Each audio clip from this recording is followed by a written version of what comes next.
ஐப்பசியில் ஓணம் அவிட்டம் சதயம் இவை ஒப்பிலவானார்கள் உலகத்தீர் எப்புவியும் பேசு புகழ் பொய்கையார் பூதத்தார் பேயாழ்வார் எப்புவியும் பேசு புகழ் பொய்கையார் பூதத்தார் பேயாழ்வார் தேசுடனே தோன்று சிறப்பால் ஐப்பசியில் ஓணம் அவிட்டம் சதயமிவை ஒப்பிலவானார்கள் உலகத்தீர் எப்புவியும் பேசு புகழ் பொய்கையார் பூதத்தார் பேயாழ்வார் தேசுடனே தோன்று சிறப்பால்.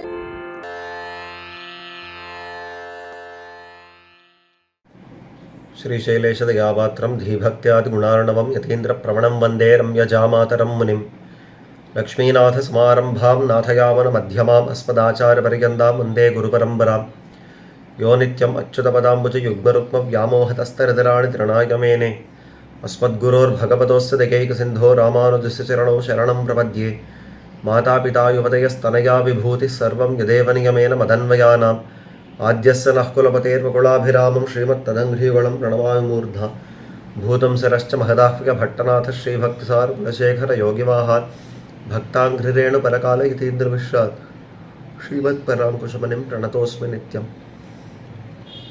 சீராரும்மாடத் திருக்கோவலூர் தருள் காரார் கருமுகிலை காணப்புக்கு ஓரா திருக்கண்டேர் என்னுரைத்த சீரான்களே உரை கண்டா நெஞ்சே உகந்து. அஸ்மத்குருभ्यो நமः. श्रीमद्वेदमार्ग प्रतिष्ठापनाचार्य उभय वेदांत प्रवर्तकाचार्य பரமஹம்ச பரிப்ராஜகாச்சாரியராய் எழுந்துருளிருக்கிற நம் யதுகிரி யதிராஜ ஜீயர் சுவாமியுடைய பரம கிருபையினாலே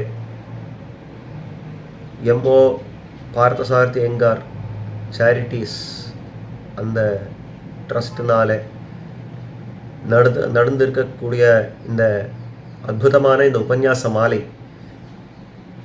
திவ்ய பிரபந்த தாரா அப்படின்ற இந்த உபன்யாச மாலையில் 4000 திவ்ய பிரபந்தத்துக்கும் ஒரு பாசுரம் விடாமல் எல்லா பாசுரங்களுக்கும் அர்த்தத்தை பார்க்க வேண்டும் அப்படின்ற கிரமத்தில் ஒரு வருஷ காலமாக இந்த விஷயங்களை பார்த்து கொண்டு வர்றோம். ரொம்ப ஆச்சரியமான ஒரு விஷயமாக இருக்கிறது. அப்பேற்பட்ட இந்த உபன்யாச மாளிகையில் அடியேனும் 2 வார்த்தையை விண்ணப்பிக்க வேணும் அப்படின்னு ஸ்ரீ சுவாமியினுடைய நியமனமாக இருக்கிறபடியாலே இந்த ஆணையிட்ட பெரியோர்களுடைய திருவடிகளுக்கு சாஷ்டாங்க பிரணாமம் தெரிவித்துக்கொண்டு கிருத்தஜ்ஞதைகளை தெரிவித்துக்கொண்டு இந்த 2 வார்த்தையை விண்ணப்பித்து சத்தே பெற வேணும்னு ஆரம்பிக்கிறேன். பேயாழ்வார் முதலாழ்வார்களுக்குள்ளே ஒருத்தரான இந்த பேயாழ்வார் இவர் அனுகிரகித்திருக்கிற 3ஆம் திருவந்தாதியில் 61வது பாசுரம் தொடங்கி 10 பாசுரங்களுக்கு அர்த்தத்தை பார்க்க வேணும் அப்படின்றது பெரியவர்கள் இட்டிருக்கிற கட்டளை. இந்த திவ்ய பிரபந்தத்துக்கு என்ன ஏற்றம், பேயாழ்வாருக்கு என்ன ஏற்றம் அப்படின்றதெல்லாம் பல மகனீயர்கள் இதுக்கு முன்னாடியும் அருளி செய்திருக்கிறார்கள். ஆனபடியாலே சர்வித சர்வணம் பண்ண இந்த அவசியகத்தை இல்லை அப்படின்றத பார்த்து இருந்தாலும் ஒரு 2 வார்த்தையில் இதுக்கு இருக்கிற ஒரு வைபவத்தை சொல்லி சத்தையை பெற வேணும் அப்படின்னு சொல்லி ஆரம்பித்து மேற்கொண்டு பாசுரத்தில் இயலாம்னு பார்க்குறேன். அதாவது மற்ற எந்த திவ்ய பிரபந்தத்துக்கும் இல்லாத ஏற்றம் இந்த 3ஆம் திருவந்தாதிக்கு என்ன இருக்கிறது அப்படின்னா, திரு அப்படின்ற சப்தத்தில் ஆரம்பிச்சு திருவில முடிக்கூடிய ஒரு அத்புத கிரந்தம் இந்த 3ஆம் திருவந்தாதி. பரஜான பரபக்தி, அதாவது பரபக்தி பரஜான பரமபக்திகளை இந்த முதலாழ்வார்கள் காட்டுறார்கள் அப்படின்னு காட்டக்கூடிய ஒரு இடத்துல இந்த பரமபக்தி நிறைய காட்டக்கூடிய ஒரு அற்புத திவ்ய பிரபந்தம் இந்த 3ஆம் திருவந்தாதி அப்படின்றதெல்லாம் இதுக்கு தனிப்பட்ட ஒரு வைபவமாக சொல்லப்படுறது. அப்பேற்பட்ட இந்த 3ஆம் திருவந்தாதியிலே கடந்த சில நாட்களாக 60 பாசுரம் வரை நாம் அனுபவித்திருக்கிறோம்.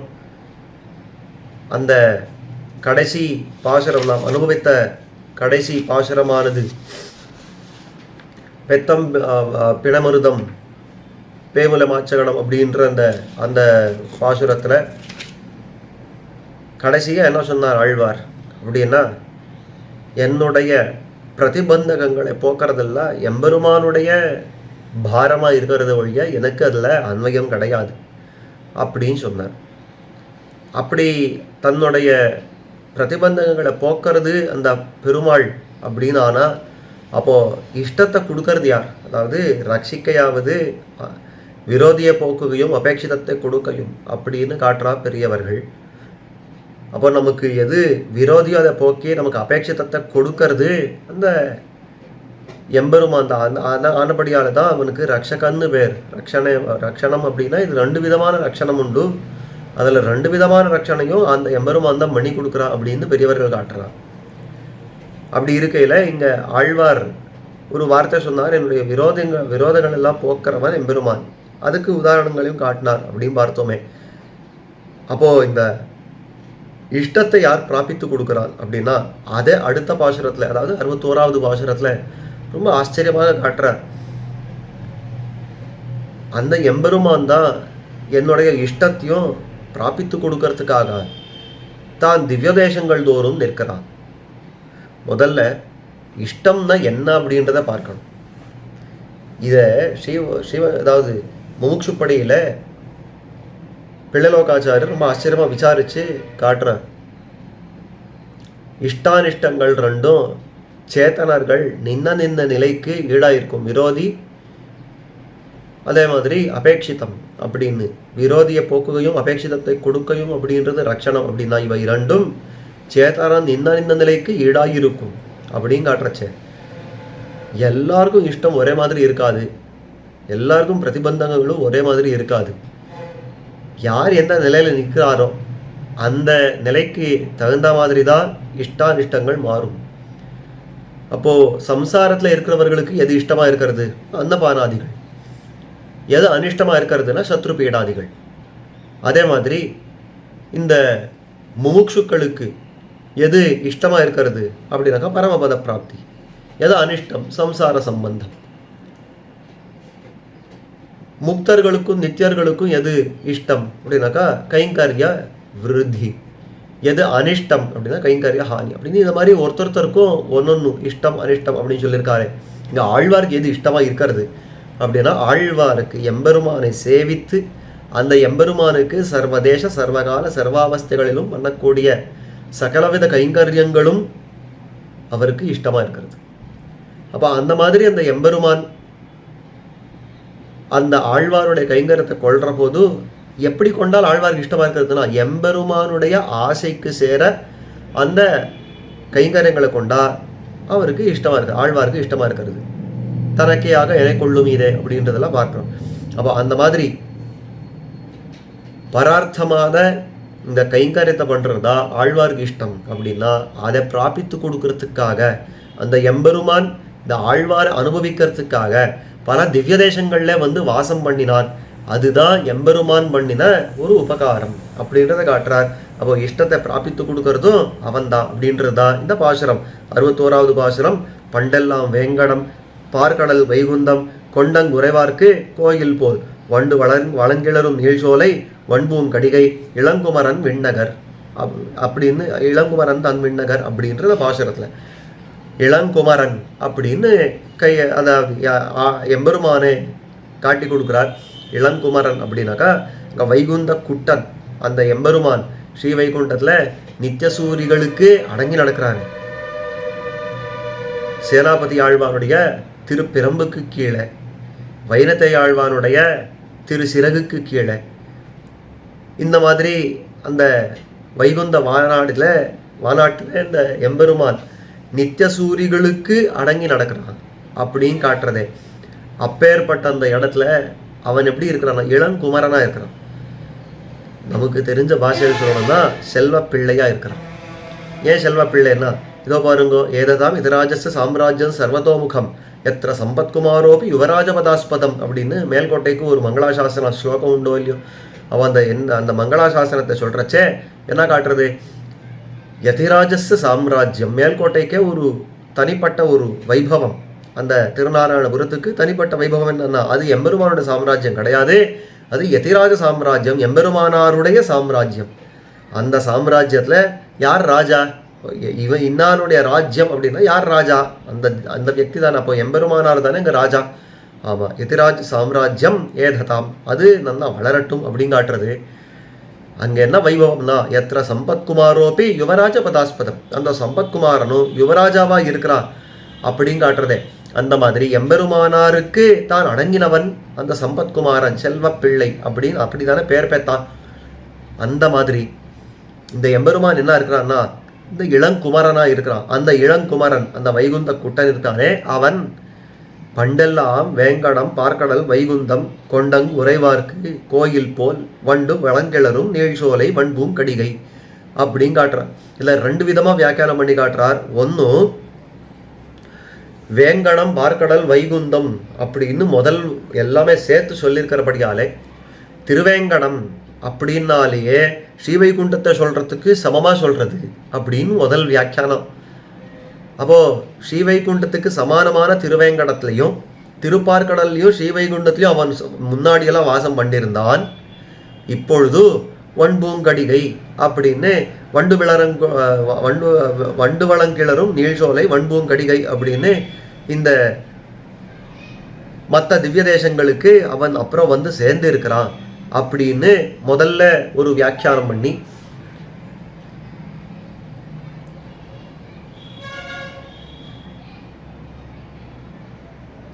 இன்னொரு வியாக்கியானத்தில் இன்னொரு விஷயம் ரொம்ப ஆச்சரியமாக காட்டுறார். அப்படி இல்லை, இப்படி வச்சுக்கோங்க, முன்னாடி எல்லாம் இந்த வேங்கடம் பார்க்கடல் வைகுந்தம் கடிகை, கடிகாச்சலம், கடிகைன்னா கடிகாச்சலம் சோழிங்கபுரம் சொல்கிறோமே, இந்த எம்பெருமான் நரசிம்மன் இந்த மாதிரி எந்த இடங்கள்லாம் முன்னாடி வாசம் பண்ணியிருந்தான். பண்டெல்லாம்னா இது எல்லா திவ்ய தேசங்களையும் பண்டு அப்படின்னு சேர்த்துண்டு எல்லாத்துலேயும் முன்னாடி வாசம் பண்ணிருந்தா. இப்பொழுது அப்படின்னாக்கா அது எல்லாத்தையும் சேர்த்து வச்சுட்டு என்னுடைய மனசுக்குள்ளே வந்துட்டானே. புல்லன் நொழிந்தனக்கொல் ஏ பாவம் அப்படின்னு ஆழ்வார் ஒரு பாசுரத்தில் அனுபவிக்கிறாரு. அந்த விஷயத்தை இங்கே காட்டுறார். அப்போது அந்த எம்பெருமான் முன்னாடி இந்த வைகுண்டத்தில் வாசம் பண்ணிருந்தா இப்போ திவ்ய தேசத்தில் அப்படின்னு ஒரு வியாக்கியானம். இன்னொன்று, அந்த திவ்ய தேசங்களில் எல்லா திவ்ய தேசங்கள்லையும் அது வைகுண்டத்தையும் ஒரு திவ்ய தேசமாகவே அது எண்ணி அதை காட்டுறான். அப்போ எல்லா திவ்ய தேசங்களில் வாசம் பண்ணினா இன்னைக்கு அதை முன்னாடி திவ்ய தேச வாசனை, இன்னைக்கு அது ஒரு பாலாலயம்.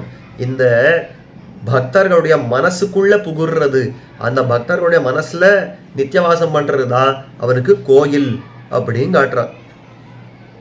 முன்னாடி அதுதான் கோவிலா இருந்து இப்போ இந்த மனசு தான் கோவிலா இருக்கிறது. இங்க வரத்துக்காக அவன் அந்த திவ்யதேசங்கள்ல வாசம் பண்றான் அப்படின்னு அர்த்தம். அப்போ அவனுடைய இஷ்டம், அவனுடைய அனுபவத்துக்காக, எனக்கு அனுகிரகம் பண்றதுக்காக இந்த மாதிரி திவ்யதேசம் வாசம் பண்றானே, இதுதான் இஷ்டம் அப்படின்னு இந்த பாசுரத்துல நம்ம ஆச்சரியமா காட்டுறார்.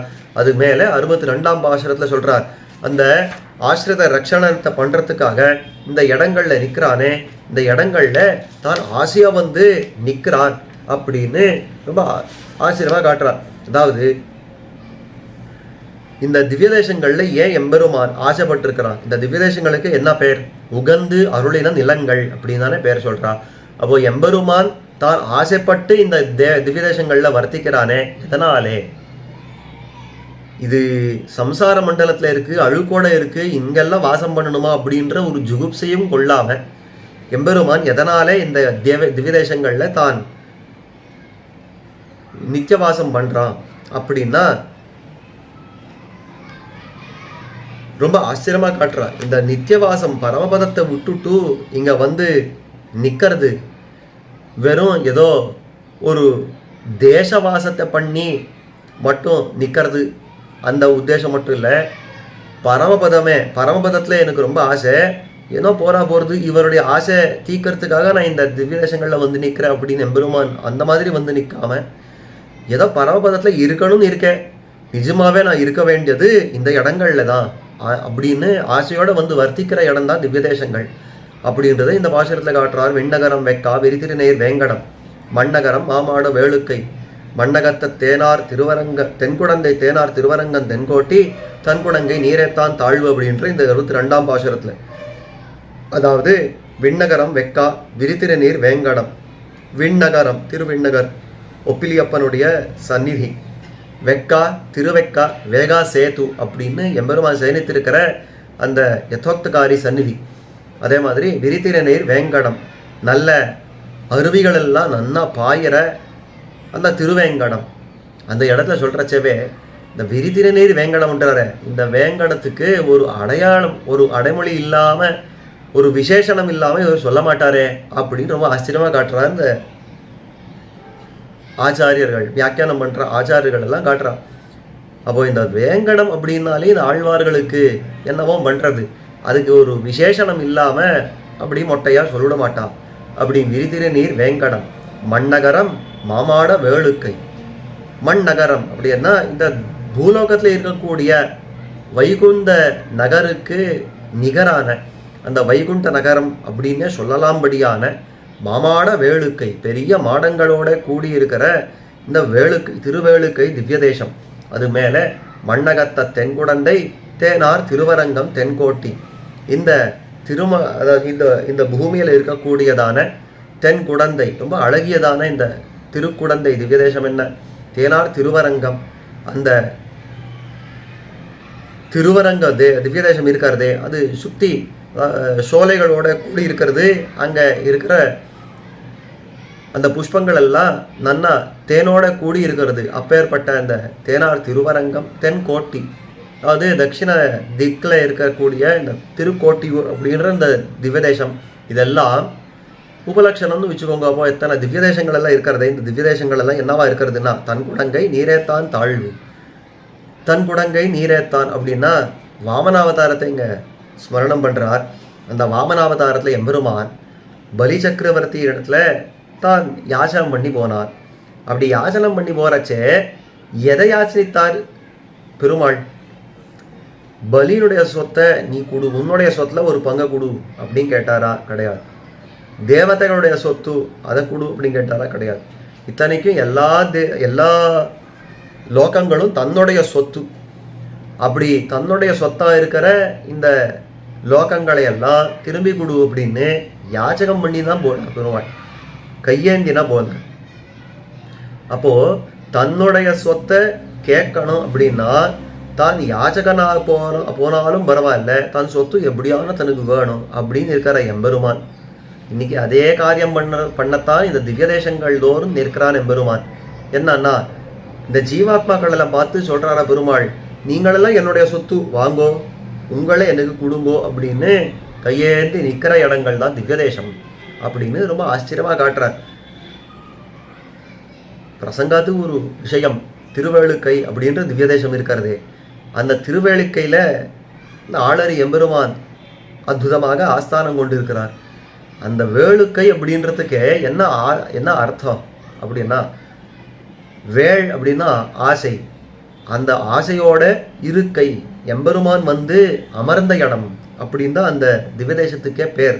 திருவேள் இருக்கை அப்படின்றது தான் பேர். அது நாள் போகல திருவேளுக்கை அப்படின்னு மருவி வந்து இருக்கிறது.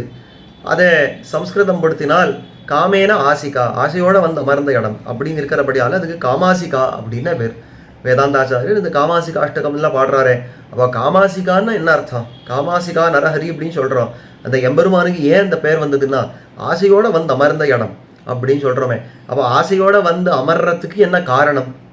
என்ன காரணம்னா இந்த ஜீவாத்மாக்களை திரும்பி நான் பெறமாட்டேனா அப்படின்ற ஒரு ஆசையோட இந்த ஜீவாத்மாக்களை பெறவேணும் அப்படின்ற அந்த உத்தேசத்தோட தான் ஆசையால் வந்து அமர்ந்த இடம், தான் அந்த கையேந்து நிற்கிற இடம் இந்த திவ்யதேசங்கள் அப்படின்னு இதெல்லாம் காட்டக்கூடியது இந்த பாசுரம். விண்ணகரம் வெக்கா விரிதிருநீர் வேங்கடம் அப்படின்ற இந்த பாசுரம். அது மேலே 63வது பாசுரத்தில் தான் காட்டுறார், தாழ்ச்சடையும் நீண்முடியும் ஒன்மழுவும் சக்கரமும் சூழறவும் ஒன்னானும் தோன்னுமால் சூழும் திரண்டருவி பாயும் திருமலை மேல் எந்தைக்கு இரண்டுருவும் ஒன்னாய் இசைந்து அப்படின்ற இந்த அற்புதமான பாசுரத்தில் எம்பெருமான் அவனுக்கு உண்டான சௌசீல்யத்தை தான் ஸ்துதி பண்ணி காட்டுறார் ஆழ்வார். முன் பாசுரத்தில் இந்த விண்ணகரம் வெக்கா அப்படின்ற இந்த பாசுரத்தை சொல்றச்சவே அவனுக்கு இருக்கிற இந்த சௌலபிய சௌசீல்யங்கள் எப்பேற்பட்டது அப்படின்றத தான் ஸ்துதி பண்ணினார். வாமனனா வந்து தான் தன்னுடைய சொத்தை பெறுறதுக்கே யாச்சகனா வந்தார். அந்த அளவுக்கு தாழ நின்று பரிமாறினார் அப்படின்னு காட்டினாரா இல்லையோ. அப்போ இவனுக்கு சுவாவமாக இது அப்படின்னா, ஆமாம், இவனுக்கு இந்த மாதிரி சௌசீல்யம் அப்படின்றது இருக்கிறதே. மகதா மந்தைசகா நீரந்திரேன சம்ஸ்லேஷத்துவம். ரொம்ப பெரியவன், ரொம்ப தாழ்ந்தவனோட இரண்டரை கலந்து அவனோட நாங்கள் ரெண்டு பேரும் ஒன்று இப்படி சொல்கிற அளவுக்கு ஏழை ஏதெல்லாம் கீழ்மகன் என்னாது இறங்கி அப்படின்னு ஆழ்வார் காட்டுறாரு. அந்த படிக்கு நான் வேற இல்லை அவன் வேற இல்லை அப்படின்ற அளவுக்கு தோளில் கை போட்டு போடுற அளவுக்கு தான் இறங்கி வர்றான் அப்படின்னு இருக்கிறதே. இந்த சௌசீல்யன்றது எம்பெருமானுக்கு உண்டான ஒரு விசேஷமான கல்யாண குணம் அப்படின்றத எங்கே பார்க்கலாம்னா திருவேங்கடத்தில் பார்க்கலாம்ன்ற. திருவேங்கடத்தில் என்னவா காட்டுறான் எம்பெருமான் சௌசீல்யத்தை அப்படின்னா, பெருமாள் அந்த திருவேங்கடத்தில் நிற்கிறச்ச ஆழ்வாருக்கு ஒரு விசேஷமான அந்த குணத்தை காட்டிருக்கார்.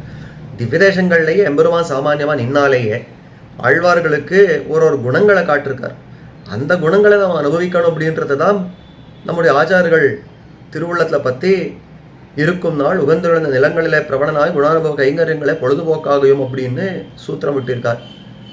அப்போ இருக்கிற நாள் நமக்கு எது பொழுதுபோக்குன்னா திவ்ய தேசங்கள் தோறும் போகணும். அந்த இடத்துல ஆழ்வார்களுக்கு என்ன குணங்களை காட்டிருக்கிறான், எந்த ரூபங்களை காட்டிருக்கிறான் அப்படின்றத அனுசந்தானம் பண்ணணும். அந்த இடத்துல அந்த எம்பெருமான் பேரில் நமக்கு பிரேமை, அந்த பிரீத்தி உண்டாகணும். அங்கேயே கைங்கரியம் பண்ணணும் அப்படின்றது தானே நமக்கு பொழுதுபோக்குன்னு காட்டியிருக்கா. அந்த கிரமத்தில் இந்த திருவேங்கடத்தில் ஆழ்வாருக்கு என்னத்தை காட்டிருக்கிறான்னா சங்கர நாராயண ரூபம். என்ன சங்கர நாராயண ரூபம்? இது அர்த்தநாரீஸ்வரர்கள் அப்படின்னு இந்த சைவர்கள் எல்லாம் ஒரு ரூபத்தை காட்டுறாரு. ஒரு பாதி உடம்பு சிவனாக இருக்கிறது, ஒரு பாதி உடம்பு சக்தியாக இருக்கிறதுன்னு. அந்த மாதிரி எம்பெருமான் ஒரு ரூபத்தை காட்டுறான், சங்கர நாராயண ரூபம். என்னன்னா ஒரு பாதி திருமேனி எம்பெருமான் தானே ஆகா, இன்னொரு பாதி உடம்பு சிவனாக தான் காட்சி அளிக்கிறான். அந்த ரூபம் ரொம்ப ஆச்சரியமான ஒரு ரூபத்தை தான் காட்டி கொடுத்துருக்கிறான் திருமலையில். ஒன்று சாத்திய வேஷம், ஒன்று சாதக வேஷம். சாத்தியம் எம்பெருமான், அவன் உன்னை பண்ணி வேற ஒன்றத்தை அடையணும் அப்படின்ற அவசியம் இல்லை. அவனே எல்லாருக்கும் புருஷார்த்தமாக இருக்கிறான். எம்பெருமான் தானே எல்லாருக்கும் புருஷார்த்தமாக இருக்கிறான். சாத்திய வேஷம். அது இவன் சித்த வேஷனாக இருக்கிறான் அப்படின்னு கூட சொல்லலாம். அதாவது சாத்தியம்னா எல்லாராலையும் அடையப்படுறவன் அப்படின்னு அர்த்தம். ஆனால் அப்படி எல்லாராலையும் அடையப்படுற இடத்துலையும் மற்றவர்கள் இவனை உண்டாக்க அவசியம் இல்லை, ஆனபடியால சித்தமாக இருக்கிறான் அப்படின்னு காட்டுடுறான். சித்த வேஷத்தை காட்டுறது. ஆனால் இந்த சிவன் பரமசிவனார் இருக்காரே, அவர் எப்படி இருக்காருன்னா சாதக வேஷம். தான் தபஸ் பண்ணி இந்த எம்பெருமானை அடைய வேணும் அப்படின்னு முயற்சி பண்ணுறவரோ இல்லையோ, ஆனபடியால் அவருக்கு சாதகன் அப்படின்னு பேர். இப்போ ஒரு சாதக வேஷத்தையும் சித்தமான தன்னுடைய நிஜ வேஷத்தையும் ரெண்டும் ஒரே ரூபத்தில் காட்டியிருக்கிறான் எம்பெருமான். அதுதான் இந்த பாசுரம் காட்டுறது. தாழ்ச்சடையும் நீழ்முடியும். ஒரு அர்த்த பாகத்தில் தாழ்ச்சடை, அதாவது தபஸ்விகள் நான் தபசு பண்ணுறேன் அப்படின்ற ஒரு அடையாளத்தை காட்டக்கூடிய ஒரு பெரிய சடா முடி, அது காட்சி அளிக்கிறது. இன்னொரு பக்கத்தில் நான் தான் அதாவது நான் தான் எல்லா லோகங்களுக்கும் ராஜா, ராஜாதிராஜ சர்வேஷாம் அப்படின்னு சொல்கிறபடிக்கு ஆதிராஜ்ய சூச்சகமான ஒரு நீழ்முடி. ஒரு பக்கத்தில் சாதகன் அப்படின்னு காட்டக்கூடிய தாழ் சடை, இன்னொரு பக்கத்தில் நான் தான் ராஜாதி ராஜா அப்படின்னு சொல்லக்கூடிய நீழ்முடி. ஆளவந்தார் தம்முடைய அந்திம தசையில் தஞ்சமான ஒரு வார்த்தை அருளி செய்ய வேணும்னு சிஷ்யர்கள் கேட்குற காலத்தில் கடைசியாக உபதேசம் பண்ண ஒரு ரகசியம் அப்படின்னு காட்டுறார். அதாவது பெரிய பெருமாளை திருமந்திரத்துக்கு அர்த்தமாகவும்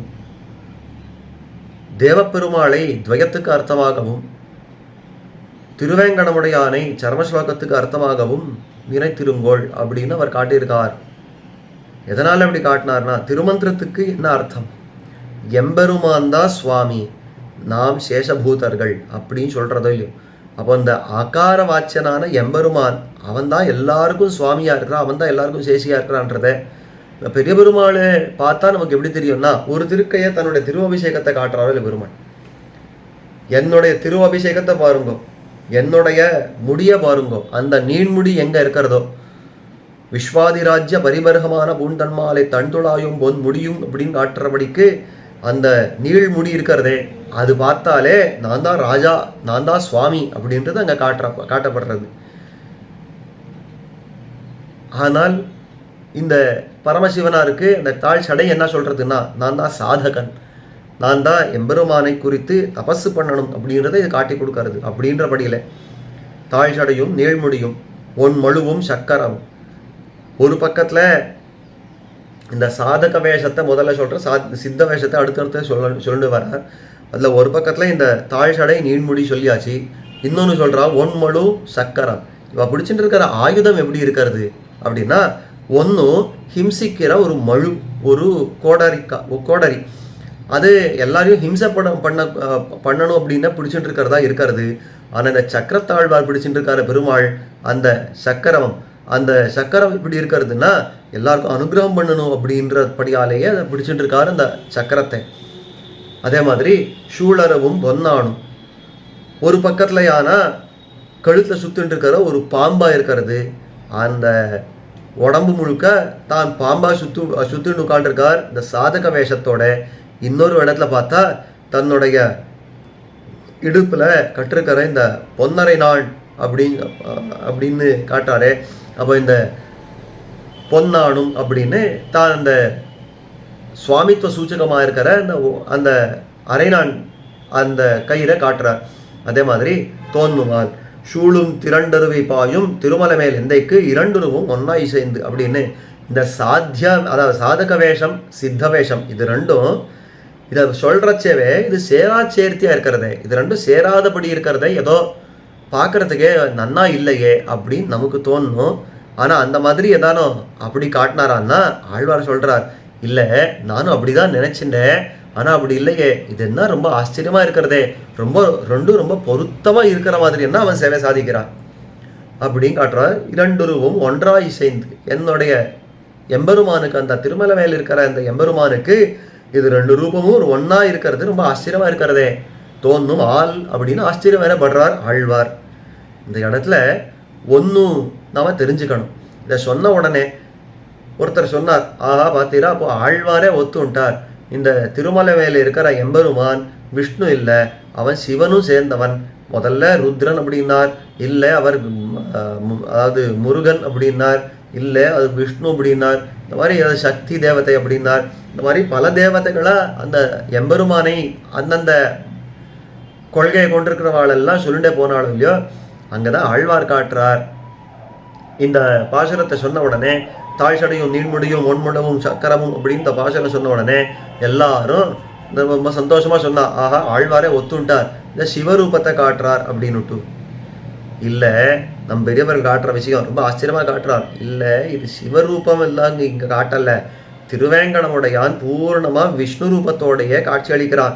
இங்கே எங்கேயும் திருமலை மேலே போனால் அந்த மூலவர் திருவேங்கடமுடையான் அந்த அப்பன் இருக்கிறாரே, அந்த மலையப்பன் முன்னாடி போய் நின்னா அவர் எந்த தாழ் சடையும் காட்டுறதில்லை, எந்த மழுவும் பிடிச்சிக்கல, எந்த பாம்பும் தான் தரிச்சுக்கலை. அதாவது ஆபரணமாக ரெண்டு பாம்பு இருக்கிறதே ஒழியா, அந்த ஆதிசேஷனை தான் ஆபரணமாக தான் சாத்திட்டு இருக்கிற ஒழிய இங்கே சொல்கிற மாதிரி சூழரவும் அப்படின்னு கழுத்தில் சுற்றிட்டு இருக்கிற பாம்பு அப்படின்னாலும் அந்த வேஷத்தெல்லாம் இங்கே காட்டலை, அந்த சாதக வேஷத்தெல்லாம் இங்கே காட்டலை. பின்ன ஆழ்வார் இப்படி பாடியிருக்காருன்னா ரொம்ப ஆச்சரியமாக ஒரு பதில் சொல்கிறார் நம்முடைய பெரியவர்கள். அது அந்த குணத்தை காட்டினான்னு வச்சுக்கணுமே ஒழிய அந்த ரூபமே இங்கே இருக்கிறது அப்படின்னு அர்த்தம் இல்லை. திருமலையில் இருக்கிறது எம்பெருமான் தான், விஷ்ணு தான், அதில் ரெண்டாம் பட்சமே கிடையாது. எப்படி திரிவிக்ரமனா இருந்தவன் இந்த திவ்யதேசத்தில் நிற்கிறா அப்படின்ன உடனே அப்போ திருவேங்கடமுடையில பாடுறச்சே அநேகமாக இந்த முதலாழ்வார்கள் எல்லாம் பரத்வத்தில் நோக்கு உள்ளவா. விபவத்தை பாடணும்னா அநேகமாக திரிவிக்ரமனை தான் பாடுவா. அதே மாதிரி அர்ச்சைன்னா பாசுரந்தோறும் திருவேங்கடமுடையாள் அப்படின்னு எடுத்துடுவா. அந்த மாதிரி இருக்கிற அந்த திரிவிக்ரமாவதாரத்துலையும் திருவேங்கடத்துலையும் இருக்கிற அந்த ஆசைய வாழ்களுக்கு, ஏன்னா அந்த 2 இடத்துல பரத்வத்தை காட்டுறான் அப்படின்னு. அப்போ இந்த மாதிரி திருவிக்ரமனே இந்த திருவேங்கடமுடையான் நிற்கிறான் அப்படின்னு பாசுரம் விட்டு காட்டினால், அப்போ திருவேங்கடமுடையனை பார்த்து திரிவிக்ரமன் நிற்கிறான் சொல்ல முடியும் இல்லையே. அந்த திரிவிக்ரமாவதாரம் பண்ணின எம்பெருமான் இங்கே நிற்கிறான் அப்படின்னு சொல்லாம இல்லையா, திரிவிக்ரம அவதாரத்தோட இங்கே நிற்கலையே. அந்த திரிவிக்ரமான நின்ன அந்த எம்பெருமான் அதே கல்யாண குணங்களை காட்டிக்கொண்டு நிற்கிறான்னு அர்த்தமே வழியா, அதே அவதாரம் இங்கே பார்க்கிறோன்னு இல்லையே.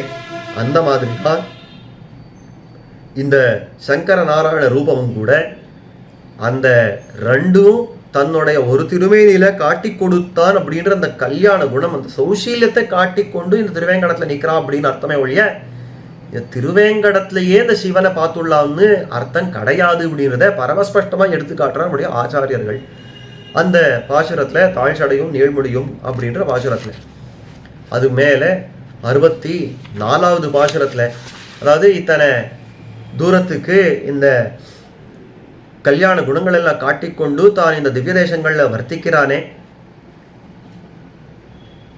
இந்த பிரயோஜனாந்தரபரரான இந்த தேவதைகளுக்கு கூட தான் காரியம் பண்ணி நிற்கிறதுக்காக வந்து, அதாவது அந்த தேவதா, அதாவது பிரயோஜனாந்தரபரர்களான அந்த தேவதைகளுக்கு கூட தான் காரியம் பண்ணி கொடுக்குற ஒரு சுபாவத்தை உடையவன் அப்படின்றத அடுத்த பாசுரத்தில் காட்டுறார். இசைந்தரவும் வெற்பும் கடலும் வசைந்தங் அமுதுபடுப்பார், அசைந்து கடைந்த வருத்தமோ கச்சி வெக்காவில் கிடந்திருந்து நின்றதும் ஆங்கு அப்படின்றத பாசுரத்தில் ரொம்ப ஆச்சரியமாக காட்டுறார். திவ்ய தேசங்களில் வாசம் பண்ணுறதுக்கு இன்னொரு காரணம், அதாவது அனன்ய பிரயோஜனர்களாக இருக்கிற நம்மை எல்லாம் கை கொள்றதுக்காக தான் இந்த திவ்ய தேசங்களில் வாசம் பண்ணுறான்றது ஒரு அர்த்தம். ஆழ்வார்கள் இருக்கிறாளே, அந்த அனன்ய பிரயோஜனர்களாக இருக்கிற அந்த ஆழ்வார்கள் எல்லாம் கை கொள்றதுக்கு, அந்த ஆழ்வார் வழியில் நடக்கக்கூடிய பிரபன்னர்களான நம்ம எல்லாரும் அங்கீகாரம் பண்ணுறதுக்காக தான் இங்கே வந்து வர்த்திக்கிறா, இந்த திவ்யதேசங்களில் நிற்கிறா அப்படின்றது ஒரு அர்த்தம். அது மட்டும் இல்லை, இன்னொரு உத்தேசமும் உண்டு இந்த திவ்ய தேசங்களில் நிற்கிறதுக்குன்னா. என்ன அர்த்தம், என்ன உத்தேசம் அப்படின்னா, பிரயோஜனாந்தரபரர்களான தேவதைகள் இருக்காள் இல்லையோ, அந்த தேவதைகளுக்காக எம்பெருமான் சில காரியங்களை பார்த்தா, அந்த காரியங்களை பார்த்து அவனுக்கும் அந்த திருமேனி அசைவு உண்டாறதோ இல்லையோ, அந்த அசைவு தீர தான் இந்த திவ்ய தேசங்களில் வந்து நிற்கிறான் அப்படின்றத இந்த பாசுரத்தில் ரொம்ப ஆச்சரியமாக காட்டுறார். மங்களாசாசனம் பண்ணி கொண்டு பாடுற இந்த பாசுரம் அப்படின்னு காட்டுறார். இசைந்தங்க அரவமும் வெற்பும் கடலும். அரவம் பாம்பு, வாசுகி பாம்பு. வெற்பு மந்தர மலை. கடல் திருப்பார்கடல். எங்கேயான ஒரு பார்க்கடலை கடையிறது அப்படின்றது முடியுமா? அப்படியே கடலை கடையணும் அப்படின்னு முடிஞ்சாலும் எதை மத்தாக வைக்கணும்? ஒரு மந்தர மலையை மத்தாக வச்சுட முடியுமா? அப்படியே மலையை வச்சாலும் அத்தனை பெரிய கயிறுக்கு எங்கே போகிறது அப்படின்னா, ஒரு வாசுகியை சுற்றி, அதாவது அந்த வாசுகி பாம்பை அதுக்கு ஒரு கயிறாக வச்சு அந்த மந்தர மலையை கடைய முடியுமா அப்படின்றதெல்லாம் ஒரு துளி கூட யோசனை பண்ணாமல் இதெல்லாம் நடத்தி காட்டிருக்கிற எம்பெருமான். இதெல்லாம் சேர்த்தி என்னோ அப்படின்னா எல்லாமே இசைந்து ரொம்ப பொருத்தமாக தெரியுறதா. அதாவது எம்பெருமான் ஒரு காரியத்தை பண்ணினால் அதில் அந்த பொருத்தம் இல்லாமல் இருக்கிறது அப்படின்றது காணவே முடியாது. அவ்வளோ பொருத்தமாக இருக்கிறது. அந்த பார்க்கடலில் கிடையாச்சு மந்திரத்தை நட்டு நடுவில் நட்டு அதுக்கு வாசுகியை கயிறாக சுற்றி, நீனாகம் சுற்றி, நடுவரை நட்டு அப்படின்றபடிக்கு இந்த மாதிரி வாசுகியை தான் கயிறாக சுற்றி தான் இந்த பார்க்கடலெல்லாம் கடைஞ்சு கொடுத்துருக்கான எம்பெருமான். அது ரொம்ப ஆச்சரியமான சேர்த்தியாக இருக்கிறது. ஆனால் அந்த சேர்த்தி எதுக்காக அப்படின்னு கேட்டான். எதுக்காகன்னா, இந்த இந்திராதி தேவதைகள் எல்லாம் இருக்கலாம் இல்லையோ, அவர்களுடைய ஒரு அஜ்ஞானத்தாலே தங்களுடைய ராஜ்யத்தை எல்லாம் தொலைச்சுண்டப்போ இந்த எம்பெருமான் கிட்ட வந்து கதறி அந்த ராஜ்யத்தை வீட்டு கொடுக்கணும் அப்படின்னு பிரார்த்திக்கிற காலத்தில் எம்பெருமான் இந்த பார்க்கடலை கடைங்கோ, அதில் அமிர்தம் வரும், அந்த அமிர்தத்தை நீங்கள் சாப்பிட்டு வாழலாம், அதுக்குள்ளேயே உங்களுக்கு ஐஸ்வர்யங்கள் எல்லாம் வரும் அப்படின்னு அந்த பெரிய திருப்பார்கடலை நான் கடந்து கொடுத்தான். அதை காட்டுறாங்க. கடலும் பசைந்தங் அமுது படைப்பா, எல்லாமே சேர்ந்து இந்த அமிர்தத்தை உண்டாக்கணும் அப்படின்ற விதத்தில் இதெல்லாம் சேர்ந்து ரொம்ப ஒன்றுக்கு ஒன்று ஒத்துழைச்சி இந்த விஷயத்தை பண்ணி கொடுக்கறது. இந்த அமிர்தத்தை எல்லாம் உற்பத்தனம் பண்ணி அந்த தேவதைகளுக்கு கொடுத்தான எம்பெருமான் அந்த காலத்தில் பார்த்தான். அந்த அமுதில் வரும் பெண்ணமுதான இந்த மகாலட்சுமி நாச்சியாரே தன்னுடைய திருமார்களை சேர்த்துண்டு தான் நேராக வந்து திருவைக்காலை சயனிச்சுண்டார பெருமாள். ஏன் அப்படின்னாக்கா அசைந்து கடைந்த வருத்தமும் அப்படின்ற ஆழ்வார் ரொம்ப ஆச்சரியமாக கேட்குறார். அப்பா உன்னுடைய திருமேனி எப்பேற்பட்டதுன்னா புஷ்பஹாச சுகுமாரமான திருமேனி. பெரிய பிராட்டியார் சப்ரேம பீதி கமலாகர பல்லவாபியாம் சம்வாகனேபி சபதிக்லவம் ஆததானோ காந்தௌ அவாங்மனசகோச்சர சௌகுமாரியோ அப்படின்னு காட்டுறபடிக்கு பெரிய பிராட்டியார் ரொம்ப பயத்தோட கூட அந்த எம்பெருமானுடைய திருவடியை பிடிக்க வர்ற காலத்துலையும், பயம் எதுக்குன்னா ஐயோ இந்த பெருமாள் திருவடிக்கு என்ன வந்துடுறதோ அப்படின்ற பயத்தோட நிதானமாக பிடிக்கிற காலத்துலையும், அதுவும் எதை பிடிச்சுன்னா பெரிய பிராட்டியார் தன்னுடைய கரப்பல்லவங்கள் அந்த பெரிய பிராட்டியோட கையே புஷ்பங்களை போல இருக்கும், தாமரை மொட்டு போல இருக்கும். அப்பேற்பட்ட அந்த தாமரை மொட்டாலேயே தொடரத்துக்கு வந்தால் தொடவும் கூட இல்லை, கிட்ட வந்தாலே சிவந்து போகிறது அந்த திருவடி. அந்த அளவுக்குன்னா அந்த சௌகுமாரியம் இருக்கிறது. அவனுடைய திருமேனியில மென்மை அப்படின்னு இருக்கிறது. அப்பேற்பட்ட அந்த சௌகுமாரியத்தை நினைச்சாலே இவளுக்கு பயமா இருக்கிறது.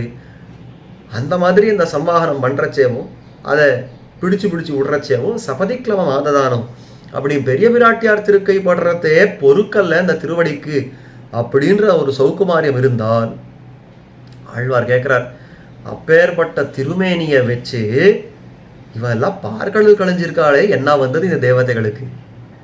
ஆழ்வார்க்கு ஒரு பெரிய துக்கம். கேட்குறார் இந்த அமிர்தத்தை கடையணும் அப்படின்னா அவர்கள் கடைஞ்சிட்டு போக வேண்டியது தானே. இந்த தேவதைகளுக்கு அல்பமான இந்த உப்புச்சாரான இந்த அமிர்தத்தை கடையறதுக்கு என்னுடைய அமிர்தம் தான் கிடைச்சதா? என்னுடைய அமிர்தமான இந்த எம்பெருமான் ஆறாம் ஓதானா இருக்கிறானே அந்த அமிர்தம் தான் கிடைச்சதா? இவர்களுக்கு தாங்களே இந்த விஷயத்த பண்ணி கொண்டு போறது தானே. என்னுடைய அமிர்தத்தை ஏன் இவா எல்லாம் இப்படி இழுக்கிறா அப்படின்னு அந்த வருத்தம் அந்த மங்களாசாசனத்தோட பாடுற அசைந்து கடைந்த வருத்தமோ கச்சி வெக்காவில் கிடந்திருந்து நின்றதும் ஆங்கு அப்படின்னு காட்டுறார். அந்த மாதிரி அந்த பெரிய திருப்பார்கடலை கடைஞ்சே கண்ணா ஆனபடியால வந்த அசைவா, ஆனபடியால வந்த களைப்பா. அதனாலே தான் இந்த திருக்காஞ்சி அப்படி திருக்கட்சி அப்படின்னு சொல்லக்கூடிய இந்த காஞ்சிபுரத்தில் ஒரு பக்கத்தில் ஊரகத்தில் நிற்கிறேன், பாடகத்தில் அமர்ற, இந்த வெக்காவில் சயனித்திருக்கிறேன், இதெல்லாம் அதனாலே தானோ அப்படின்னு கேட்டு. அது என்னவோ தெரியல, எல்லா ஆழ்வார்களும் சமானமாக ஒரு விஷயத்தை காட்டுறது. அதாவது அடுத்த இந்த திருமணிசை பிரான் அவர் பாடுறச்சேவும் இதே மாதிரி இந்த கிரமத்திலேயே காட்டுறார். அதாவது திருவெக்கா என்ன, ஒரு பக்கத்தில் பாடகம் என்ன, ஒரு பக்கத்தில் ஊரகம் என்ன, இந்த 3 பெருமாளை சேர்த்தே பாடுறார். நின்னதும் இருந்ததும் கிடந்ததும் என் நெஞ்சுள்ள அப்படின்னு பாடுறச்சே. அப்போது நிற்கிறது, இருந்தது, கிடந்தது அப்படி 3 சொன்னாலே இந்த 3 திவ்யதேசங்களை குறிப்பிட்டுறார். அந்த மாதிரி தான் இங்கேயும் காட்டுறார். கச்சி வெக்காவில் கிடந்து இருந்து நின்னதும் ஆங்கு அப்படின்றதுல வியாக்கியானத்தில் ரொம்ப ஆச்சரியமாக காட்டுறார்.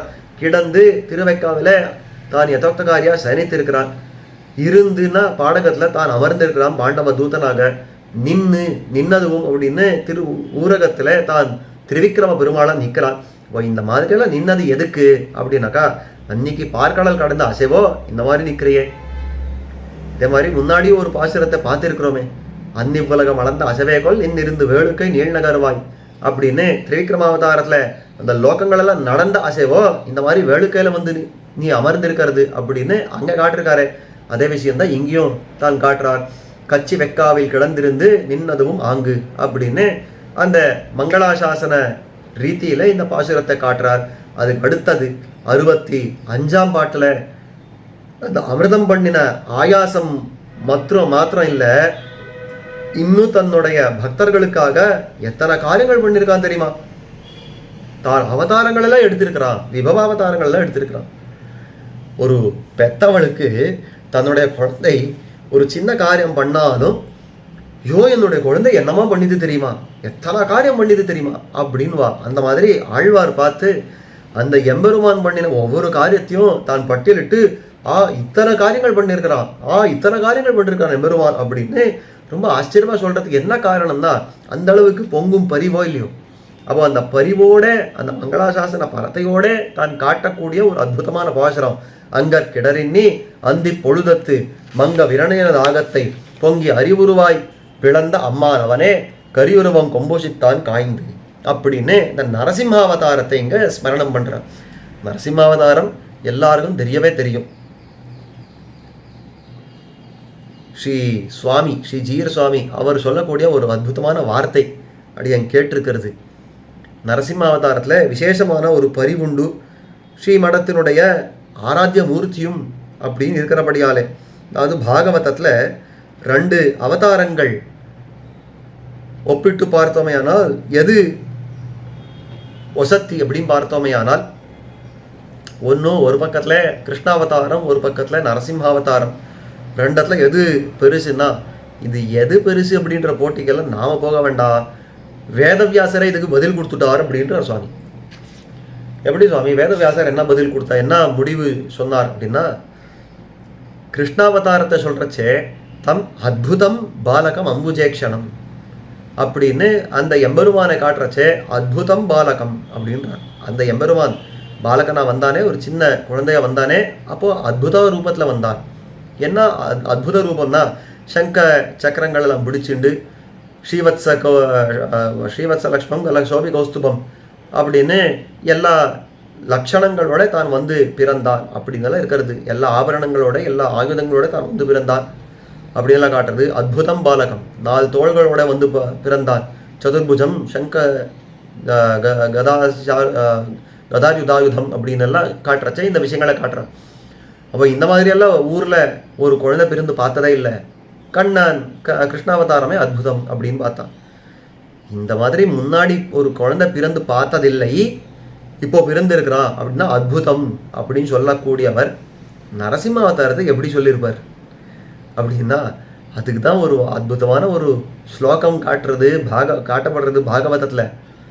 சத்தியம் விதாத்தும் நிஜ பிருத்திய பாஷிதம் வியாப்திம் ச பூதேஷு அகிலேஷு சாத்மனஹா அத்ரஷ்யத அத்தியுத ரூபம் உத்வஹன்னு ஸ்தம்பே சபாயாம் நமிருகம் நமானுஷம்.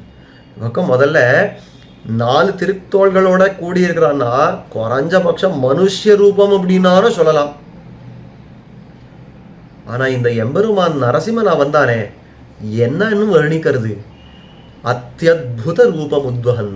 இது வெறும் அத்புதம். கிருஷ்ணாவதாரம் வெறும் அத்புதம், நரசிம்மாவதாரம் அத்தியுதம் அப்படின்னு அவரே காட்டுவிட்டார்.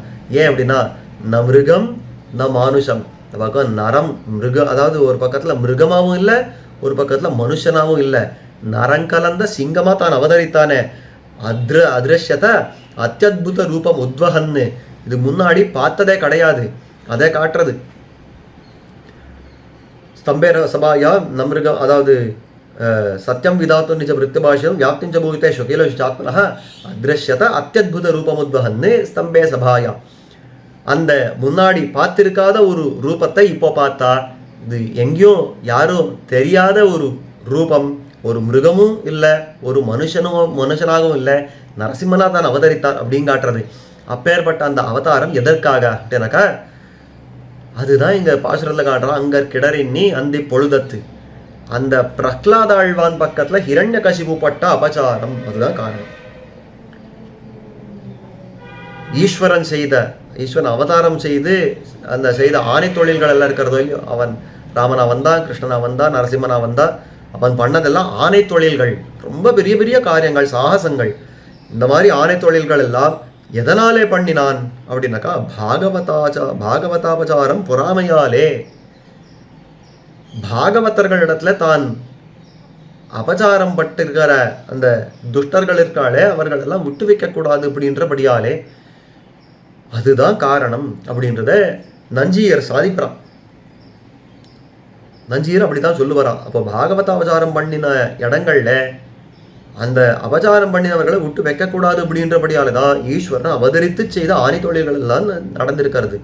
அப்போ எத்தனை அவதாரங்கள் உண்டோ, எத்தனை அவருடைய சேஷ்டிதங்கள் உண்டோ அது எல்லாமே பாகவதாபச்சாரம் பொறாமையாலே அப்படின்னு காட்டுறாளே. அந்த மாதிரி இந்த பிரஹ்லாதாழ்வான் பக்கத்தில் ஹிரண்யகசிபு பட்ட அபச்சாரங்கள் ஒன்றா ரெண்டா? அப்போ அத்தனை அபச்சாரங்கள் தன்னுடைய வயிற்றுல விழுந்த பிள்ளை இப்படின்னு கூட பார்க்காம அவனை கொல்லணும் முற்பட்ட காலத்தில், அதுவும் விசேஷித்து எம்பெருமானுடைய பரம பக்தனாக இருக்கிற அந்த பிரஹ்லாதாழ்வனை கொல்லணும் பார்க்குற காலத்தில் அவனை ரட்சிக்கணும் அப்படின்றதுக்காக எம்பெருமான் தான் நரசிம்மனா வந்த இடத்துல ஏதோ தப்பிச்சு ஒழிஞ்சு ஏதோ காரியம் பண்ணாரான்னா கிடையாது. அந்தி பொழுதத்து ரொம்ப ஆச்சரியமாக காட்டுறார். அவர் எப்போ அவதரித்தார் அப்படின்னா சந்தியா காலம். எதனால சந்தியா காலம்? சில பேர் சொன்னா சந்தியா காலம் ஏன் அப்படின்னாக்கா, கார்த்தாலே வந்தா ஹிரண்யகசிபுவும் சாக மாட்டான், ராத்திரியில் வந்தா பகலில் வந்தா சாக மாட்டான், ராத்திரியில் வந்தா சாக மாட்டான், அவனுக்கு தான் வரவலம் இருக்கிறதே, ஆனபடியால எம்பெருமான் சாயங்கால வேளையில் வர வேண்டி இருந்தது அப்படின்னா. ஒருத்தர் சொன்னார், ஏதோ போனா போகிறது அந்த வரம் அது பொய்யாயிடக்கூடாதேன்றபடியாலே அதுக்கு கட்டுப்பட்டு வந்தாரே பெருமாள். அந்த மாதிரி வந்தாரே வழிய என் பெருமாளுக்கு மட்டும் சக்தி இல்லைன்னு அந்த வரபலத்தை ஒன்றும் இல்லைன்னு ஆக்கி அவனை கிழிக்கிறதுக்கு அவனுடைய அந்த உடலை கிழிச்சு போகட்டுறதுக்கு அவனுக்கு சக்தி இல்லையான்னா நல்ல சக்தி உண்டு. இருந்தாலும் அந்த பிரம்மாவும் தன்னுடைய பக்தனாச்சே, அவனுடைய வார்த்தை பொய் ஆயிடக்கூடாதுன்றதுக்காக கட்டுப்பட்டு வந்தானே வழியா வேற இல்லை. இது எங்கே காணலாம்னா அதை சொன்னார், பகல்ல கூடாது ராத்திரியில கூடாதுன்னு தானே சொல்லியிருக்கான். ஆமாம், அப்போ சாயங்கால வேளையிலேருந்து தானே எடுத்திருக்கான் அந்த அவதாரத்தை. ஆமாம், இப்போ ரெண்டும் இல்லாத இந்த சந்தி சொல்கிற மாதிரி கார்த்தாலே ஒரு சந்தி உண்டோ இல்லையோ? ராத்திரி, அதாவது பகல் முடிய போகிறது ராத்திரி ஆரம்பிக்க போகிறதுன்றது ஒரு சந்தியா காலம் தான் பேர். அதே மாதிரி தான் ராத்திரி முடிய போகிறது பகல் ஆரம்பிக்க போகிறதுன்றது ஒரு சந்தியா காலம் தானே. அந்த காலத்தில் ஏன் அவதரிக்கல?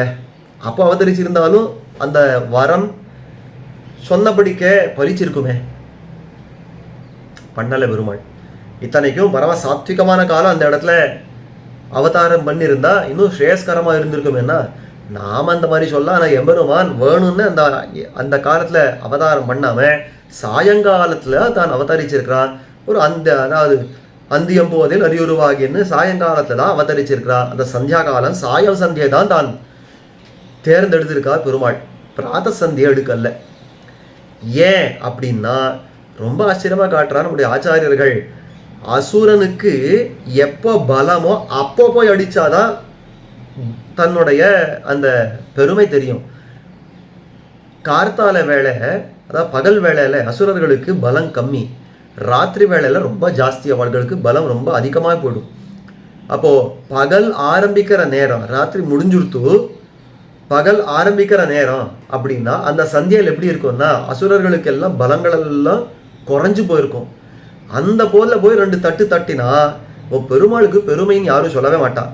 சுவாமி, அசுரனுக்கு பலமெல்லாம் குந்து போச்சு, ஆனபடியாலே இந்த பெருமாள் ஏதோ அந்த ஆப்பர்ச்சுன் மொமெண்ட் அப்படின்றாலே அந்த மாதிரியான ஒரு காலத்தை பார்த்து அவர் விஷயத்தை சாய்ச்சுட்டார் அப்படின்னு சொல்கிறதுக்கு வாய்ப்பு உண்டு. இதெல்லாம் வம்ப வேண்டாம், என்னுடைய பெருமையை ஊரே பார்க்கட்டும் அப்படின்னு பெருமாள் அவதரிக்கிறச்சே ஆனபடியாலேயே சாயங்காலத்தில் பிறந்தாராம். ஏன்னா அசுரர்களுக்கும் இந்த ராட்சசர்களுக்கும் பலம் ஓங்கி நிற்கிற காலம். தான் நரசிம்மனை அவதரிக்கிறான்னா தான் சண்டை இடுறதுக்கு தனக்கு சரியா இருக்கிற கூடிய ஒரு எதிரியை தேர்ந்தெடுக்க வேண்டாமா? அவனுக்கு பலம் மிக்கி இருக்கிற காலத்துல என்ன அவன் முன்னாடி போகணும் அப்படின்னு சாயங்காலத்தை தோன்றினார பெருமாள். அந்தி பொழுதத்து அங்க கிடரெண்ணி அந்தி பொழுதத்து மங்க இரணியனது ஆகத்தை. அந்த ஹிரண்ய கசிப்புவுக்கு பலம் கூடி இருக்கக்கூடிய காலமான சாயங்காலத்தில் அவதரிச்சு, ஆனால் அவனுடைய ஒளி மங்கி போகிற அளவுக்கு அவனை வதம் பண்ணி அவனுடைய உடம்ப பிளந்து தான் அந்த ருதிரங்களெல்லாம் பானம் பண்ணினார் அப்படின்னு காட்டுறதோ இல்லையோ. அந்த மாதிரி பொங்கி அரியுருவமாய் பிளந்த அம்மான் அவனே. பொங்கி வந்தா, அரியுருவமா வந்தா. அதாவது நரசிம்மரை பற்றி ஒரு மந்திரம் சொல்லப்படுறது உண்டு. உக்ரம் வீரம் மகாவிஷ்ணும் ஜுவலந்தம் சர்வதோமுகம் நிருசிம்மம் பீஷணம் பத்ரம் அப்படின்னு அந்த எம்பெருமானுக்கு இருக்கிற அந்த வைபவங்கள் எல்லாம் இந்த மந்திரத்துக்குள்ளே சொல்கிறது உண்டு. அந்த மாதிரி அந்த விஷயங்கள் எல்லாம் எடுத்து ரொம்ப ஆச்சரியமா வியாக்கியானம் பண்ணி காட்டுறார் நம்முடைய பெரியவர்கள். அப்போ ஒரு பக்கத்துல அவன் மகாவிஷ்ணு அப்படின்னு சொல்றபடிக்கு அவன் பொங்கி வந்தான். அதே மாதிரி பீஷணம் அப்படின்ற ஜுவலந்தம் அப்படின்றபடிக்கு தான் ஒரு ஜுவாலா சிம்ஹனா தான் அவதரிச்சு காட்டினான் அப்படின்னு அந்த வீரத்தை அங்க காட்டுறார். அவனுடைய அந்த தேஜஸ் அங்க காட்டுறான். எம்பெருமானுடைய அந்த வீரம், அவனுடைய தேஜஸ், அந்த விஷயங்கள் எல்லாம் அங்க காட்டி அப்பேற்பட்ட ஒரு பெரிய காரியத்தை பண்ணியிருக்கான் தெரியுமா நம்முடைய பெருமாள் அப்படின்னு அதை அனுபவிக்கிறார். இப்போ ஒரு பக்கத்துல இந்த ஹிரண்யகசிபுவை வதம் பண்ணின இந்த விஷயம் சொல்லப்படுறது. இதுக்கு அடுத்த பாசுரம் இருக்கிறதே, அதாவது அதே மாதிரி அதுக்கு முன்னாடி இந்த 65ஆம் பாசுரத்திலேயே அவனே கரியுருவம் கொம்புசித்தான் காய்ந்து அப்படின்னு இன்னொரு விஷயத்தையும் காட்டுறார். அந்த எம்பெருமானே இன்னொரு விஷயத்தையும் பண்ணியிருக்கா. அதே பாகவதாவசாரம் பொறாமையாலே அவன் பண்ணின இன்னொரு காரியம் அப்படின்னா, குவலையா பீடம் அப்படின்ற ஒரு பெரிய யானையை வீழ்த்தி அதனுடைய தந்தம் அதை முறித்தான் எம்பெருமான். இங்க என்ன பாகவதாபசாரம் சுவாமின்னா, தன்னுடைய தாயாரும் தகப்பனாரும் அந்த வசுதேவ தேவகிகளை நலிந்தானோ இல்லையோ கம்சன், அதே மாதிரி பூமி பிராட்டி வந்து பிரார்த்திக்கிறா, முதல்ல சரணாகதி பண்றா. இந்த கம்சன் முதலான இந்த அசுரர்கள், இந்த ராட்சசர்கள் இவெல்லாம் நிறைய பேர் சேர்ந்து எனக்கு பாரம் ரொம்ப ஜாஸ்தியா இருக்கிறது, என்னை ரொம்ப ஹிம்சிக்கிறான். பூமி பிராட்டி சரணாகதி பண்ணவே தானே கண்ணனை அவதரிச்சிருக்கிறா. அப்போ அந்த பூமி பிராட்டியினுடைய, அதாவது பூமி பிராட்டி பக்கத்துல இவ பட்டு இருக்கிற அபச்சாரம் என்ன, இந்த பாகவதர்களான வசுதேவ தேவகிகளுக்கு பக்கத்துல அவ பட்டிருக்கிற அபச்சாரம் என்ன, இதெல்லாம் போக்குறதுக்கு கம்சனையே முடிக்கணும் வந்தவர்.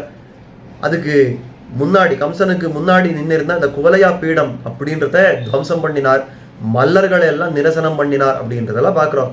அப்போ இந்த மாதிரி ஈஸ்வரன் அவதரித்து செய்த ஆணி தொழில்கள் எல்லாம் எதுக்காகன்னா பாகவத அபச்சாரம் பொறாமையாலே அப்படின்னு காட்டுறாரு. இந்த மாதிரியா எம்பெருமான் பல காரியங்களும் பண்ணியிருக்கார் அப்படின்னு காட்டுறது. இது மேலே 66ஆம் பாசுரத்துல ரொம்ப ஆச்சரியமா ஒரு விஷயத்த சொல்றார். எம்பெருமான் இந்த மாதிரி அத்தியுத ரூபமே ஆயிருந்தாலும் இந்த மாதிரி ஒரு தனித்து ஒரு ரூபத்தை எடுத்துண்டு தான் இந்த வேஷத்துல வரணும், அந்த வேஷத்துல வரணும், இங்க அவதாரம் பண்ணணும் அப்படின்ற நிர்பந்தங்கள் இருந்தா மட்டும்தானா விரோதியை நிரசனம் பண்ண முடியும்? இல்ல இல்ல, நம்முடைய பெருமாளுக்கு என்ன வைபவம் தெரியுமா?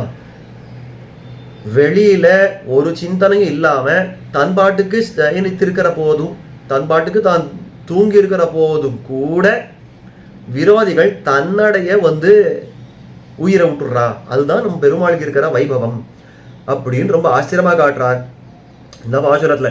அதாவது காய்ந்துரலை மாத்தி கதிரிலகு மாமணிகள் எய்ந்த பணக்கதிர் மேல் வெவ்வுயிர்ப்ப வாய்ந்த மதுகைடவரும் வயிறுகி மாண்டார் அது கேடவர்க்கு இறுதி ஆங்கு அப்படின்னு காட்டுறோம். அதாவது மதுகைட்டபர்கள் எப்படி அழிக்கப்பட்டார்கள், பெருமாளாலே எப்படி அழிக்கப்பட்டார்கள் அப்படின்றத இந்த பாசுரத்துல காட்டுறான். எம்பெருமான் ஒன்றும் பெருசெல்லாம் கஷ்டமே படல, தான் திருவனந்தாழ்வான் மடியில சயனித்திருக்கிறான் எம்பெருமான். உத்சங்கே அனந்த போகினகா, அவன் சயனித்திருக்கிற காலத்துல அந்த அனந்த போகி அனந்தாழ்வானுடைய உத்சங்கத்துல மடியில திருமடியில தான் சயனித்திருக்கிற காலத்திலேயே அந்த மதுகைட்டவர்கள் தாங்களே வந்து வீட்டில் பூச்சி எப்படி நெருப்புக்குள்ள பூந்து தானே உயிரை விட்டுறதோ அந்த மாதிரி இந்த மதுகைட்டவர்கள் வந்து எம்பெருமானை பார்த்து அந்த தேஜஸ் தாங்காம தாங்களே உயிர் மாண்டார் அப்படின்னு காட்டுறது. அப்போ அந்த திருவனந்தாழ்வான் மடியில பெருமாள் சயனித்திருக்கிறாரே, அந்த திருவனந்தாழ்வான் எப்படி இருக்கிறார்னா அந்த பணங்கள்ல மணிகள் எல்லாம் ஜொலிக்கிறது. அந்த மணிகள் எல்லாம் ஜொலிக்கிறது. அது ஒரு பணத்துல இருக்கிற மணியே அவ்வளோ பிரகாசமா இருக்கும்னா அனந்தாழ்வானுக்கு 1000 பணங்கள். அப்போ அந்த 1000 பணங்கள்லயும் அந்த மணிகள் எல்லாம் ஜொலிக்கிறச்சே எப்படி இருக்கிறதுனா அந்த மணிகள் அந்த ஒளி விடுறதோ இல்லையோ கோபத்தோட இந்த ஒளியை விடுறதா. என்ன கோபம்னா இருட்டை பார்த்து அது சண்டை போடுறதா. என்னமா நீ இருக்கலாம், முதல்ல நீ இருட்டுன்றது ஒரு வஸ்துவை இருக்கக்கூடாது, நீ எப்படி இருக்கலாம் அப்படின்னு அதோட சண்டை போட்டு அதை துவம்சம் பண்ற பார் அப்படின்னு அந்த கோபத்தோட கிளர்ந்து எழுறதா அந்த மணியில இருக்கிற ஒளி. அந்த மாதிரி அந்த ஒளியோட கூடி இருக்கிற மணிகள் எல்லாம் தன்னுடைய பணத்துல வச்சுண்டு இந்த ஆதிசேஷனானவன் தான் அப்படி இருக்கிற காலத்துல தன்னுடைய மடியில எம்பெருமான் சயனித்திருக்கிறார். அந்த மாதிரி அந்த சயனித்திருக்கிற காலத்துல வாய்ந்த மதுகைட்டவரும் வயிறுருகி மாண்டார். அந்த காலத்துல எம்பெருமான் சயனித்திருக்கிறானே, இவனை ஹிம்சிச்சுடலாம் அப்படின்னு அவன் பக்கத்துல வந்திருக்கிறான் இந்த மதுகைட்டவர்கள். ஆனா அந்த மதுகைட்டவர்கள் வந்தால் என்ன நடந்ததுன்னா, அவனுடைய தேஜஸை பார்த்து அந்த பணமணிகள்ல இருக்கிற, அதாவது பணங்கள்ல இருக்கக்கூடிய மணி அது எப்படி இருட்ட போக்கித்தோ அந்த மாதிரி எம்பெருமான் கிட்ட இருக்கிற தேஜஸ் இவர்களை அழிச்சுடுத்து அப்படின்னு காட்டுறார். வயிறுருகி மாண்டார், அது கேடு அவருக்கு இறுதி ஆங்கு, அது கேடு அவருக்கு. அதாவது ஆழ்வார் சொல்றார், என்னுடைய எம்பெருமானை ஹிம்சிக்கிறதுக்குன்னு வந்தாலே வேணும், இது வேணும், இன்னும் வேணும் அவர்களுக்கு அப்படின்னு ரொம்ப ஆச்சரியமா காட்டுறார். மங்களாசாசன பரத்தை அப்படின்றத அடிக்கடி எடுத்து காட்டுறார். அப்படி அந்த மாதிரி இருக்கிற இடத்துல இந்த சைனித்திருக்கிற ரூபம் இருக்கிறது, எம்பெருமான் சைனித்திருக்கிற கோலம், ஏறார் கோலம் திகழ கிடந்தாய் அப்படின்னு அனுபவிக்கிறபடிக்கு அந்த தன்னுடைய சௌந்தரியம் என்ன, லாவண்யம் என்ன, தன்னுடைய குணங்கள் என்ன, இதெல்லாவத்தையும் நல்ல பிரகாசம் படுத்துற மாதிரி எம்பெருமான் சயனித்திருக்கிறான். அந்த சயனித்த திருக்கோலத்தை தான் சேவிக்கிறச்சே தன்னுடைய நிஜ ரூபமான அந்த சேஷத்துவத்தோட வந்து அவனுக்கு கைங்கரியம் பண்றதை விட்டுட்டு இவர்களெல்லாம் இந்த மாதிரி போய் சேர்றாளே. இது எப்படி இருக்கிறதுனா, ஒரு பெரிய தடாகம், அந்த தடாகத்துல ஜலம் தீர்த்தம் சாப்பிட்றதுக்குன்னு பெரிய தடாகத்தை வெட்டி வச்சா அதுல கழுத்துல கல்லை கட்டிண்டு அந்த தடாகத்துல மூழ்கினா யார் என்ன பண்ண முடியும்? அந்த மாதிரி எம்பெருமான் சயனித்திருக்கிறது, என்னுடைய அழகை பாருங்கோ, என்ன அழகுல மயங்கி எனக்கு கைங்கரியம் பண்ணி வாருங்கோ அப்படின்னு அவன் அந்த அழகை காட்டுண்டு சயனித்திருந்தா அந்த தேஜஸ்லேயே தம் பிராணனை விட்டா இந்த மதுகைட்டவர் போல்வார்கள் இந்த விரோத பாவத்தோட வந்து பிராணனை விட்டா யார் என்ன பண்ண முடியும்? அவர்களுக்கெல்லாம் வேணும், அது அந்த கேடோடைய வருது. அப்படியெல்லாம் வந்தால் அவர்களுக்கு இதுவும் வேணும், இன்னும் வேணும் அப்படின்னு ரொம்ப ஆச்சரியமா காட்டக்கூடிய ஒரு பாசம் அப்படின்னு காட்டுறார். இது 66ஆம் பாட்டு. இதுக்கு மேல 67ஆம் பாட்டுல சொல்றார், எம்பெருமான் சயனித்தான் அப்படின்ற ஒரு விஷயம் வந்ததோ இல்லையோ, பிரசங்கம் அங்க மாறிடுது. என்ன சொல்றாருன்னா, இப்போ ஹிரண்யனை கொன்னதும் ஆச்சு, மதுகைட்டவர்களை கொன்னதும் ஆச்சு, இந்த மாதிரி விரோதிகள் எல்லாம் நிரசனம் பண்ணதுக்கு அப்புறம் எம்பெருமான் அப்படி சயனித்திருக்கிறான்.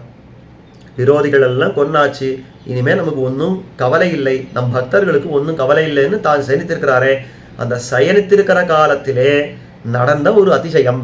என்ன அதிசயம்னா, தன்னுடைய திருநாபி கமலத்துல ஒரு, அதாவது தன்னுடைய திருநாபியில ஒரு பெரிய தாமரை ஒன்று பிறந்திருக்கிறது. எம்பெருமானுக்கு அந்த தாமரை ஒன்று பூத்திருக்கிறது.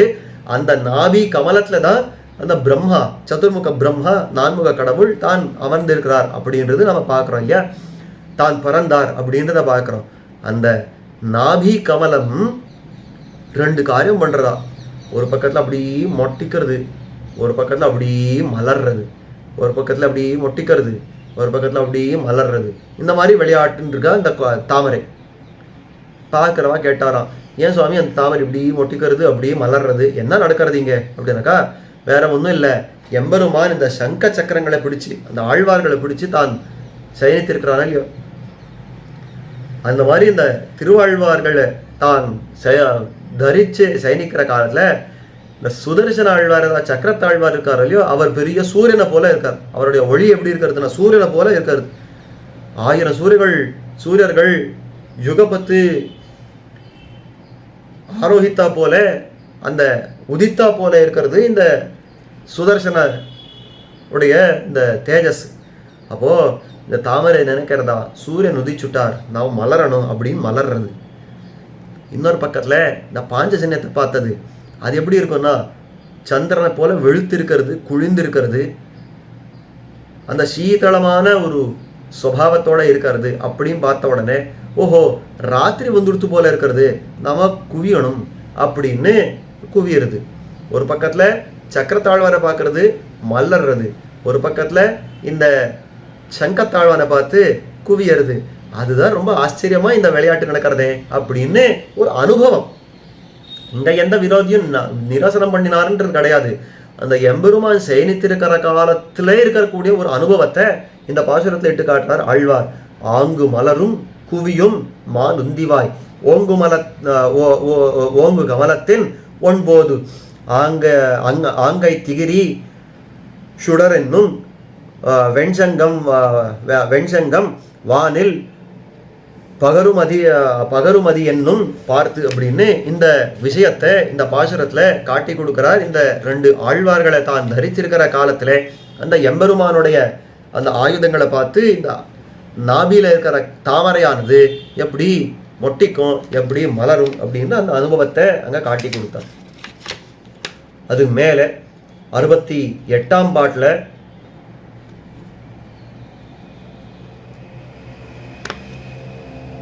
ரொம்ப ஆச்சரியமா ஒரு விஷயத்தை காட்டுறார். இந்த தாமரை மலரும் குவியும், ஆங்கு மலரும் குவியும் அப்படின்னு இந்த பாசுரத்தில் காட்டினாரே, இதை அனுபவிக்கணும் சுவாமி. நீர் மட்டும் அனுபவிச்சா போருமா? நீர் ஏதோ ஆழ்வார் மயர் வர மதுலம் அருளினார், உங்களுக்கு அந்த திவ்ய ஞான திவ்ய திருஷ்டியெல்லாம் கொடுத்துட்டார், கையில் இங்கே நெல்லிக்கனியா உங்களுக்கு இந்த பெருமாள் எல்லாம் காட்டி கொடுத்தார். நாமெல்லாம் எங்கே போகணும்னா அதுக்கு தான் ஆழ்வார் சொன்னார், இதெல்லாம் அனுபவிக்கிறதுக்கு எங்கேயோ வைகுண்டம் பார்க்கடல் அப்படின்னாலும் எங்கேயும் தேடின்னு போக வேண்டாம், திருமலை வந்தாலே நம்ம நன்னா அனுபவிக்கலாமே அப்படின்னு ரொம்ப ஆச்சரியமாக காட்டக்கூடிய ஒரு பாசுரம்.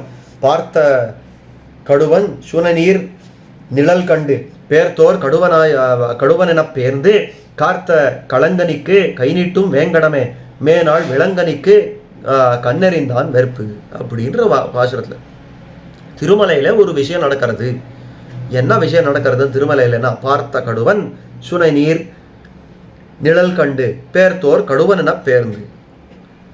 திருவேங்கடத்தில் அங்கங்கே அந்த அருவிகள் எல்லாம் கொட்டுறது, அந்த ஜலங்கள் எல்லாம் தேங்கி குட்டையாக நிற்கிறது, இந்த மாதிரியெல்லாம் இருந்தோ இல்லையோ, அந்த இடத்துல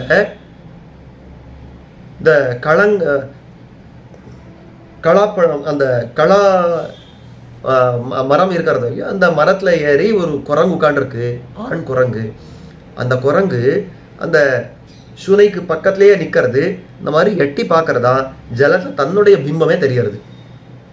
ஆனால் அந்த குரங்குக்கு அது தன்னுடைய பிம்பம்னு தெரியாது.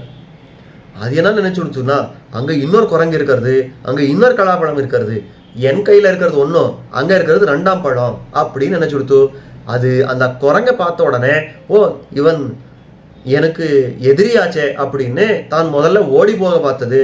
ஆனால் அந்த ஓடி போகவும் இல்லாமல் அந்த பழத்தில் இருக்கிற சாப்பல்யம் ஒரு க்ஷணம் நின்று கேட்டே போகலாமே, எப்படியும் ஓடி போக தான் போகிறோம், இல்லை சண்டை போட தான் போகிறோம், எப்படி இருந்தாலும் அந்த பழத்தைக்கு வேணால் கேட்டு வாங்கலாமே அப்படின்ற அந்த சாப்பல்யத்தாலே அங்கே நின்று கை நீட்டுறதா அந்த குரங்கு. அந்த பழத்தையும் எனக்கு கூடு, என்கிட்ட இருக்கிற பழம் எங்கே இருக்கட்டும், உங்ககிட்ட இருக்கிற பழத்தையும் எனக்கு கூடு அப்படின்னு கை நீட்டுறதா. அந்த மாதிரி பார்த்த கடுவன் சுரநீர் நிழல் கண்டு பேர்த்தோர் கடுவன் என பேர்ந்து கார்த்த களங்கனிக்கு கை நீட்டும் வேங்கடம். இதெல்லாம் எங்கே நடக்கிறதுனா, இந்த வேடிக்கை எல்லாம் திருவேங்கடத்தில் நடக்கிறது. இந்த திருவேங்கடத்தில் இந்த வேடிக்கை நடக்கிறதுன்றதுலாம் ஒரு பாசுரமா சுவாமின்னா இல்லை, இந்த இடத்துலையும் ரொம்ப ஆச்சரியமான ஒரு விஷயம் நடக்கிறதே, ஒரு விஷயம் நமக்கு நினைவு வருதே அப்படின்னு ஆழ்வார். எப்படி இந்த சந்திர சூரியர்களை பார்த்த மாதிரி இந்த தாமரை இந்த சக்கரத்தாழ்வாரையும் செங்கத்தாழ்வாரை பார்த்து ஒரு பக்கத்தில் மலர்றது ஒரு பக்கத்தில் குவியறதுன்ற இந்த ஆச்சரியத்தை பார்க்குறோமோ, இந்த மாதிரி ஆச்சரியத்தை திருவேங்கடத்திலே பார்க்கலாமே. எப்படி பார்க்கலாம் அப்படின்னாக்கா, இந்த குரங்கு இருக்கிறது தன்னுடைய நிழலை பார்த்து ஓடி போக பார்க்கறது, ஆனால் அங்கே நின்று சாப்பல்யத்தால் அந்த பழத்தையும் எனக்கு கூடுவும் கை நீட்டுறது, இந்த ஆச்சரியம்லாம் எத்தனை அற்புதமாக இருக்கிறது. இதை அனுபவிக்கிறச்சே அந்த எம்பெருமானுடைய ஒரு சரித்திரமே ஞாபகம் வருது. என்ன இதை பார்க்குறச்சே எந்த சரித்திரம் தான் ஞாபகம் வந்தது அப்படின்னா, ஆழ்வார்துக்கு தான் மேலே காட்டுறாள், மேனாள் விளங்கனிக்கு கண்ணெறிந்தான் வெறுப்பு அப்படின்னு. முன்னொரு நாள் ஒரு விழாப்பழம் சாப்பிடணும், அப்படி விளங்கனி சாப்பிடணும் அப்படின்னு தனக்கு ஆசை எடுத்து அந்த கபித்த பழத்தை தான் புஜிக்கணும்னு ஆசை எடுத்து எம்பெருமானு கண்ணனுக்கு சின்ன பருவமா இல்லையோ அந்த சின்ன பிள்ளைத்தனமா என்ன பண்ணான்னா, ஏதோ ஒன்றத்தை எடுத்து அங்கே போட்டா அந்த மரத்தில் வீசி எரிஞ்சா அந்த பழம் நமக்கு விழுந்துடும் அப்படின்னு அப்படியே சிரிச்சுண்டு பக்கத்தில் இருக்கிற சின்ன கண்ணுக்குட்டி அதை எடுத்து தூக்கி எரிஞ்சலாம். பார்க்குறச்ச வினோதமாக இருக்கும். அந்த வயசுக்கு அந்த வினோதம் அப்படியெல்லாம் இருக்கும் அப்படின்னு வச்சுக்கோங்க. இந்த மாதிரி கண்ணெல்லாம் போட்டு தூக்கி எரியலாமா சுவாமி, இதெல்லாம் அநியாயம் இல்லையான்னா அந்த வயசுக்கு என்ன தெரிய போகிறது. அதுக்கு ஒரு விளையாட்டு, இந்த கண்ணை எடுத்து அப்படியே தூக்கி அப்படியே புகட்டான், அது போய் மரத்தில் பட்டால் அது கீழே அந்த கண்ணு கீழே வந்துடும், அது கண்ணு பட்டு அந்த பழமும் கீழே வந்துடும், அந்த பழத்தை நான் சாப்பிட்டுக்கலாம் அப்படின்னு கண்ணன் தூக்கி எரிஞ்சானா. ஆனால் ஆச்சரியம், இவன் எரிஞ்ச அந்த கண்ணு இருக்கிறதே அது வத்சாசுரன்ற ஒரு அசுரன். அந்த மேலே விலங்கனி இருந்ததே அது கபித்தாசுரன்னு அங்கே ஒரு அசுர ஆவேசம். அப்போ கண்ணுலேயும் ஒரு அசுர ஆவேசம், ஒரு பழத்துலையும் அசுர ஆவேசம். இது எரிஞ்ச உடனே அது ரெண்டு ஒன்றுக்கு ஒன்று மோதின்னு அது ரெண்டு போயிடுச்சு. அந்த ரெண்டு அசுரர்கள் போயிட்டான். அப்போ ஏதோ இந்த முக்தத்தை மௌத்தியம் சொல்றாளே, என்ன நடக்கிறது அந்த நிஜ விஷயம் நமக்கு தெரியாம ஏதோ மேல இருந்த வாரி அதை பார்த்து இப்படி அனுபவிக்கலாம் அப்படின்னு சொல்ற அந்த மௌத்தியம் இருக்கிறதே. இப்போ எம்பெருமான் ஒரு மௌத்தியத்தை காட்டினானே, என்ன ஆச்சரியம்! அவனுக்கு தெரியாத விஷயங்களா, அவனுக்கு இல்லாத சர்வஜதையா அப்படின்னா இல்ல, அந்த அவதாரத்துல அவன் அந்த மெய்ப்பாடு காட்டுறச்சே. எப்படி இந்த சகடாசுரன் வதம் ஆற காலத்துல பராசர மகர்ஷி ரொம்ப ஆச்சரியமா காட்டுறான். கண்ணன் காலை எட்டி உதைச்சா சகடாசுரன் மாண்டு போயிட்டான், அவன் சுக்குநூறா உடைஞ்சு அவன் போயிட்டான் அப்படின்னு காட்டுறா. பராசர மகர்ஷி சொல்ற ஒரு அற்புதமான ஒரு விஷயம், கண்ணன் ஒன்றும் பண்ணலன்னா அவன் ஒன்றும் அந்த சகடாசுரனை கொல்லணும் அப்படின்றதெல்லாம் தெரியாது. பால் குடிக்கிற குழந்தை, ஒரு கை குழந்தைக்கா இந்த அசுரனை எல்லாம் கொல்லணுன்ற ஒரு முடிவு தெரியும், அதெல்லாம் ஒன்றும் தெரியாது. ஏதோ பசி அந்த பாதை, அதனால காலை அப்படி இப்படி உதைச்சுன்றது. அது உதைக்கிற இடத்துல சகடாசுரனை யார் போய் சேர சொன்னா? அந்த சகடாசுரன் வந்து சேர்ந்த உடனே அவன் போயிட்டான். அது கண்ணனை எப்படி நம்ம குத்தம் சொல்ல முடியும்? அதெல்லாம் முடியாது. அப்போ இந்த சகடாசுரனை கொன்னது கண்ணன் அவதானத்தோட எல்லாம் கொல்லல, ஏதோ காலை எட்டி உதச்சுட்டே இருக்கச்சு. அதை சின்ன குழந்தை, அதை பேதை இல்லையா, அந்த சின்ன குழந்தை காலை எட்டி இப்படி இப்படி இப்படி உதச்சுட்டே இருக்கும். அந்த இடத்துல சகடாசுரன் போய் சேர்ந்தது அவனுடைய தப்பு. அந்த மாதிரி கண்ணன் ஏதோ ஒரு கண்ணு ஏதோ ஒரு பழம் அப்படின்னு வீசி எறிச்சே, இது ரெண்டு அசுராவேசமான நான் என்ன பண்றது அப்படின்னு கேட்குற அந்த ரிஷிகள். அதை தான் சொல்றாருங்க.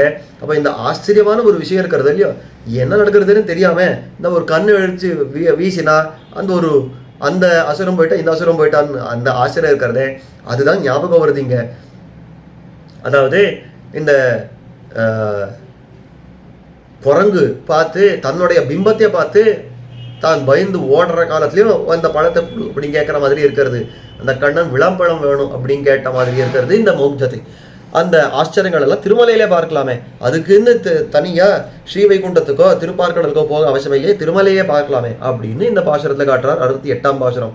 அது மேலே 69ஆம் பாசுரத்தில் சொல்றார், வெற்பெண்ணு வேங்கடம்பாடும் வியந்துளாய் கற்பெண்ணு சூடும் கருங்குழல் மேல் அதாவது மற்பொன்ற நீண்ட தோள் மால் கிடந்த நீழ்கடல் நீராடுவாள்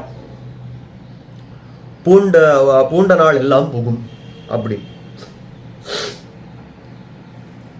ரொம்ப ஆச்சரியமான ஒரு விஷயம் இந்த பாசுரத்தில், இந்த 69ஆவது பாசுரத்தில். சாமான்யமாக நாம நாயகி பாவம்னா 2 பேருக்கு சொல்லுவோம். பராங்குஷ நாயகி பரகால நாயகின்னு 2 நாயகிகளை சொல்லுவோம். அந்த பராங்குஷ பரகால நாயகிகள்லையும் தாய் பாசுரங்கள் தோழி பாசுரங்கள் நல்லா காட்டுறான். இந்த நாயகி பாசுரத்தில் சரி, இந்த தாயா இல்லாமல் போனாலும் தான் நாயகியாகவான பாடினார் அப்படின்ற இன்னொரு ஆழ்வார பேர் சொல்லலாமா? குலசேகர பெருமாள் ஒரு பதிகம் பாடி வச்சிருக்கார். இந்த மாதிரி ஏதோ ஒரு 2 பேர் 3 பேர் மட்டும்தான் இந்த நாயகி பாவத்தில் பாடிருக்கார், அடுத்தது விரல் விட்டு காட்ட முடியாது அப்படின்னு சொல்லலாமான்னா, முதலாழ்வார்களுக்குள்ளே இந்த நாயகி பாவம் உண்டுன்றது இந்த பாசுரத்தில் ரொம்ப ஆச்சரியமாக காட்டுறார். அதாவது இந்த 69ஆவது பாட்டில் இதெல்லாம் சொல்லுண்டே இருக்கச்சே, இந்த எம்பெருமானுடைய விரோதி நிரசனசீலத்துவம், அதே மாதிரி தன்னுடைய பக்தர்களுக்குன்னு தான் பண்ணக்கூடிய ஆணை தொழில்கள், தான் திவ்ய தேசங்கள் தோறும் வசிக்கிற அந்த சௌசீல்யம் சௌலபியம், அதே மாதிரி தான் இந்த அவதாரங்கள் பண்ணி அங்கே காட்டின சில சேஷ்டிதங்கள், இதெல்லாம் நினைச்சுட்டே இருக்கச்சே ஆழ்வாருக்கு சகஜமாக தன்னுடைய பாவம் தன்னுடைய தன்மை அப்படின்றது போய் ஒரு நாயகியினுடைய பாவம் ஏறிட்டது. அந்த நாயகியினுடைய பாவத்திலையும் தானான தன்மை போய், அதாவது நாயகி தானா பேசுகிற அந்த பேச்சு இல்லாமல் தன்னுடைய தாயாருடைய பேச்சா இருக்கிறது அப்படின்னு ரொம்ப ஆச்சரியமாக காட்டுறான் இந்த பாசுரத்தில். எப்படி உண்ணும் சோறு பருகும் நீர் தின்னும் வெத்திலும் எல்லாம் கண்ணன் எம்பெருமான் என்னென்ன கண்கள் நீர் மல்கி அப்படின்றதுல ஒரு தாயார் புலம்புறா, ஐயோ என்னுடைய பெண் பிள்ளை எப்படி இருக்கிறவள், திண்ணம் என் இளவான் புகுமூர் திருக்கோளூர் அப்படின்னு என்னுடைய பெண் பிள்ளை இதெல்லாம் சொல்லி போறா அப்படின்னு அந்த திருக்கோளூருக்கே போயிருக்கிறா அப்படின்றது எனக்கு பரம ஸ்பஷ்டமாக தெரியும். ஏன்னா அந்த எம்பெருமானுடைய சிந்தனையில இருக்கிறா. கங்குலும் பகலும் கண்துயில் அறியாள் கண்ணநீர் கைகளால் இறைக்கும் அப்படின்னு இந்த எல்லா இடங்கள்லையும் தாயார் எந்த விதத்துல காட்டியிருக்கிறாளோ அதே விதத்துல தான் இந்த பாசுரத்திலும் காட்டுறார். வெற்பெண்ணு வேங்கடத்தை பாடும், வேங்கடம் பாடும். என்னுடைய பெண் பிள்ளை இருக்கிறாளே அவளுக்கு மலை அப்படின்னு பெயர் சொன்னாலே திருமலை தான் தெரியும், வேற எந்த மலையும் தெரியாது. இமயமலை தெரியாது, விந்திய மலை தெரியாது, மேற்க தொடர்ச்சி மலை தெரியாது, இந்த மாதிரி எந்த மலையும் தெரியாது. வேற என்ன தெரியும்னா தெரிஞ்சதெல்லாம் ஒரே மலை. வெற்பெண்ணு வேங்கடம் பாடும், வியந்துழாய் கற்பெண்ணு சூடும், கருங்குழல் மேல் தன்னுடைய கருங்குழல் தன்னுடைய கேச பாசம் இருக்கிறது இல்லையோ அங்க ஒரு புஷ்பத்தை சாத்தணுமோ இல்லையோ. உடுத்து களைந்த நின் பீத்தகவாடை உடுத்து கலத்ததுண்டு தொடுத்த துளாய் மலர் சூடி களைந்தன சூடும் இத்தொண்டர்களும் அப்படின்னு பாசம். தொடுத்த துளாய் மலர், இந்த திருத்துளாய், அது மேல புஷ்பங்கள், வாசனா புஷ்பங்கள் இதெல்லாம் சேர்த்து தொடுத்து உனக்கு சாத்தப்பட்டிருக்கிற இந்த மாலை இருக்கிறது இல்லையோ அந்த மாலையை தொடுத்த துளாய் மலர் சூடி களைந்தனா நீ சூடிண்டு அதை களைஞ்சு கொடுத்தார் பெருமானே. அதை சூடும் இத்தொண்டர்களும், அதை நாங்கள் சூட்டிக்கிறோம். அதுதான் நம்முடைய சிரஸுக்கு வகுத்த பிரசாதமா இருக்கிறது, விஷயமா இருக்கிறது அப்படின்னு காட்டுறாங்க இல்லையோ. அந்த மாதிரி இந்த இடத்துல சொல்றச்சே வியந்துளாய் கற்பெண்ணு சூடும். கற்புன்னா இங்க பாத்திவிரத்தத்தை சொல்றது. அந்த எம்பெருமானை தவிர நான் வேற யாருடைய பிரசாதத்தையும் தொட மாட்டேன், வேற யாருடைய சேஷத்தையும் நான் தொடவே மாட்டேன். என்னுடைய சிரசை தரிக்கணும்னா எம்பெருமானுக்குன்னு தனித்து இருக்கிற அந்த துளாய், திருத்துளாய் தான் ஆகணுமே ஒழியா. எம்பெருமானுக்கே அசாதாரணமா சொல்லப்படுற ஒரு பத்திரை தானே துளசி, திருத்துளாய். அப்போ அந்த திருத்துளாயை தவிர நான் வேற ஒன்றத்தை சூடுறதில்லை, என்னுடைய தலையில சூடுறதில்லை அப்படின்னு இருக்கிறா. வியந்துழாய் கற்பெண்ணு சூடும் கருங்குழல் மேல். அதுக்கு மேல தான் நீராடணும். தன்னுடைய ஸ்நானத்துக்கு எந்த இடத்தை தான் தேர்ந்தெடுக்கிறான்னா மற்பொன்ன நீண்ட தோள் மால் கிடந்த நீழ்கடல் நீராடுவான் பூண்ட நாள் எல்லாம் புகும். ஒரு பெரிய கடலுக்கு போறாளா இவள், அங்க போய் தீர்த்தமாடணும் அப்படின்னு பார்க்கிறான். ஏன் அப்படின்னா அந்த கடல் எப்பேற்பட்டது, பெருமாளோட சம்பந்தம் கொண்டதோ இல்லையோ. திருப்பார்கடல் அப்படின்னு அது ஒரு கடல், இந்த கண்ணுக்கு நேர தெரிகிற இது ஒரு கடல். அப்போ அந்த கடலோட சம்பந்தம் கொண்டிருக்கிறவன் எல்லா கடலோடையும் சம்பந்தம் கொண்டிருக்கிறானே. அவன் ஒரு கடல்ல சயனித்திருக்கிறான் எம்பெருமான். அந்த கடல்ல சயனித்திருக்கிற எம்பெருமான் எப்படி இருக்கிறான்னா மற்பொன்ன நீண்ட தோள் மால், மல்லர்களை நிரசனம் பண்ணின நீண்ட தோள். அதாவது ஆயத்தாச சுவருத்தாச்ச பாகவகா பரிகோபமாக அப்படின்னு பெரிய திருவடி, அதாவது திருவடியை தான் ஸ்தோத்திரம் பண்ணி காட்டினாரே. பேர்பட்ட மல்லர்களை நிரசனம் பண்ணக்கூடிய பெரிய தோள், அதாவது திருக்கணையங்கள் போல இருக்கக்கூடிய அந்த வரை தோள், அந்த மாதிரியான அந்த தோளோட இருக்கிற அந்த எம்பெருமான் இருக்கிறானே அவன் சயனித்திருக்கிற கிடந்த நீழ்கடல்.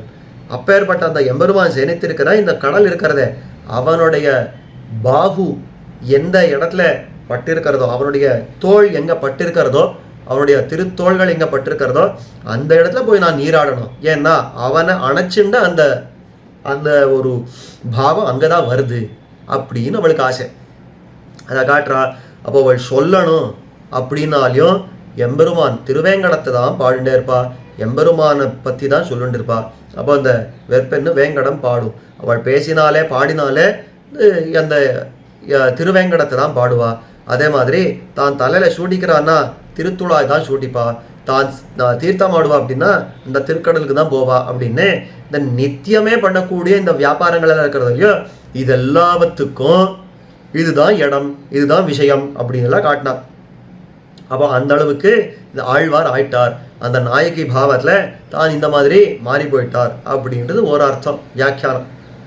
இன்னொரு வியாக்கியானம் சொன்னார் சுவாமி, இந்த மாதிரி முன்னாடி பாசுரம் பின்னாடி பாசுரம் எல்லாம் சங்கத்தி பார்த்து தானே இதுக்கும் அர்த்தம் சொல்லணும்.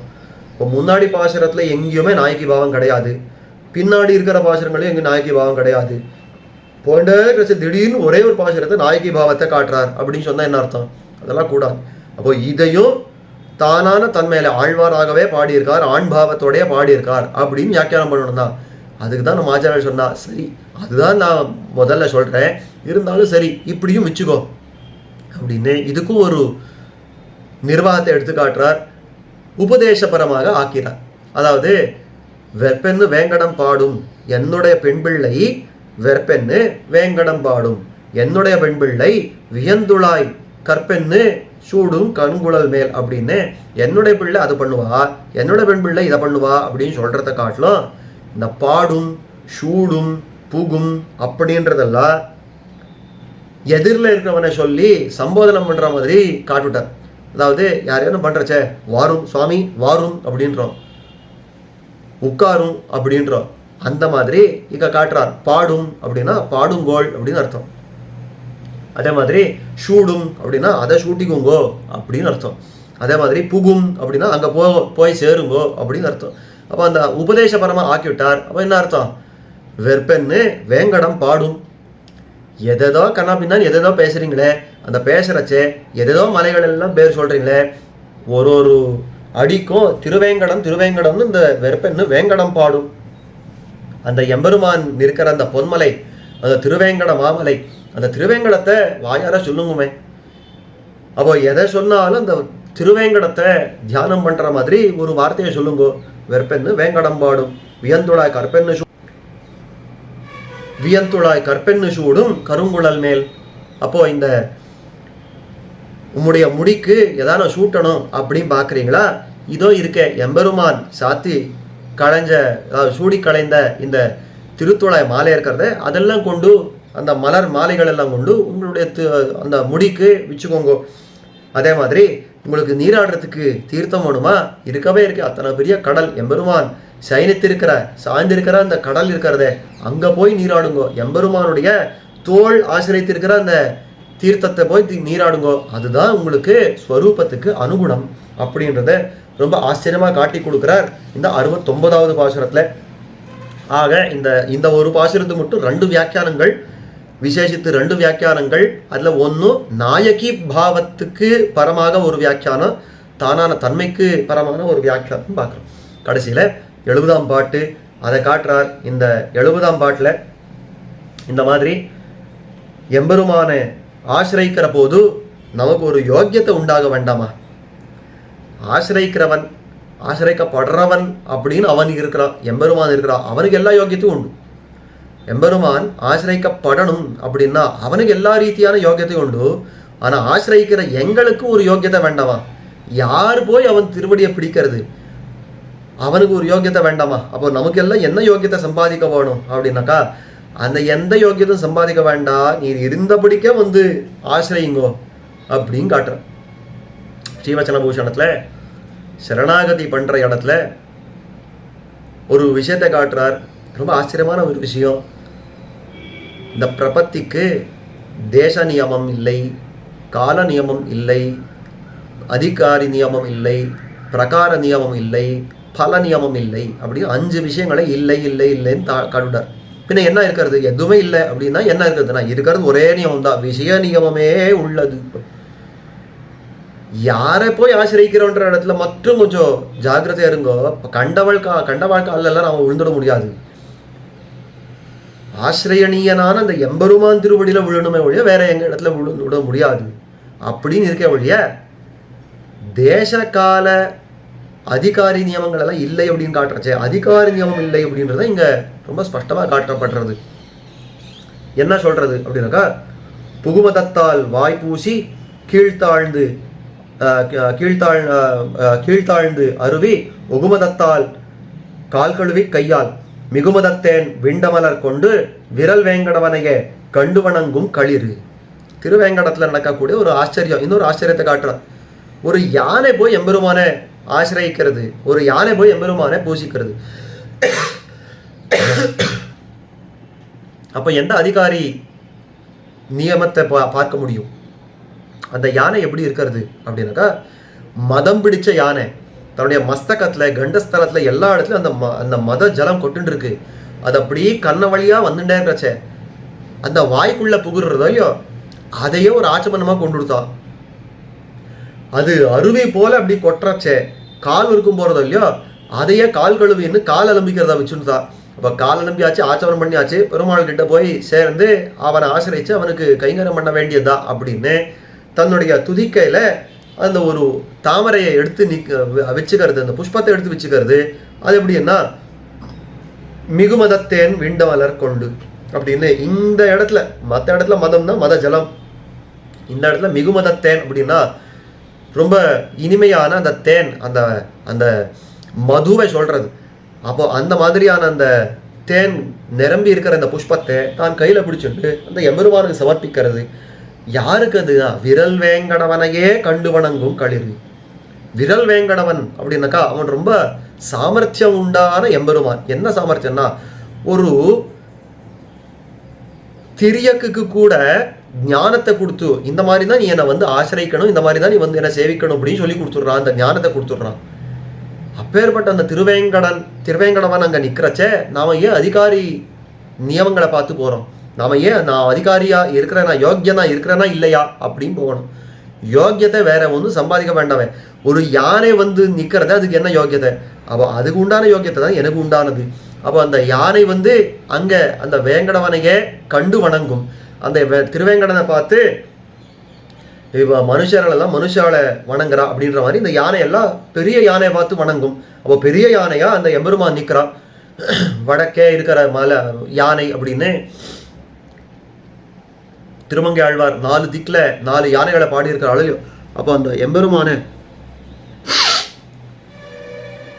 திருவேங்கடத்தில் நிற்கிற அந்த எம்பெருமானே ஒரு யானையா தான் வளர்த்திருக்கிறார்களோ. அப்போ அந்த இந்த யானை காட்டில் இருக்கிற யானையை பார்க்கறதா, அப்பேற்பட்ட யானை, அது பெரிய யானைகளுக்கெல்லாம் அரசனை போல இருக்கிறதே, ஆனபடியால் அவனை போய் வணங்கணும் அப்படின்னு அங்கே போய் வணங்குறது, புஷ்பங்களெல்லாம் சமர்ப்பித்து வணங்குறது அப்படின்னா அதுக்கு என்ன யோக்கியத்தையோ நமக்கும் அதே யோக்கியத்தை உண்டா இருக்க.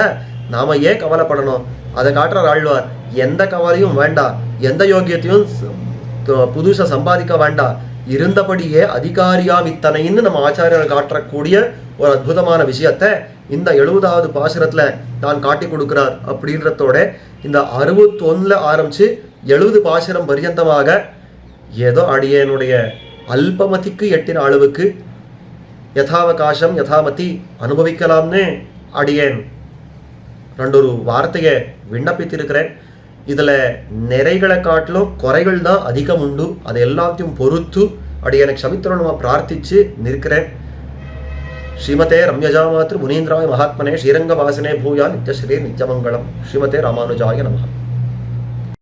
பற்பமெனத்திகள் பைங்கழலும் தன் பல்லவமே விரலும், பற்பமென திகழ் பைங்கழலும் தன் பல்லவமே விரலும், பாவனமாகிய பைந்துவராடை பதிந்த மருங்கழகும், பாவனமாகிய பைந்துவராடை பதிந்த மருங்கழகும், முப்புரி நூலோடு முன்கையில் ஏந்திய முக்கோல் தன்னழகும், எப்பொழுதும் யதிராசன் வடிவழகு என் இதயத்துள்ளதால், இல்லை எனக்கெதிர் இல்லை எனக்கெதிர் இல்லை எனக்கெதிரே, இல்லை எனக்கெதிர் இல்லை எனக்கெதிர் இல்லை எனக்கெதிரே,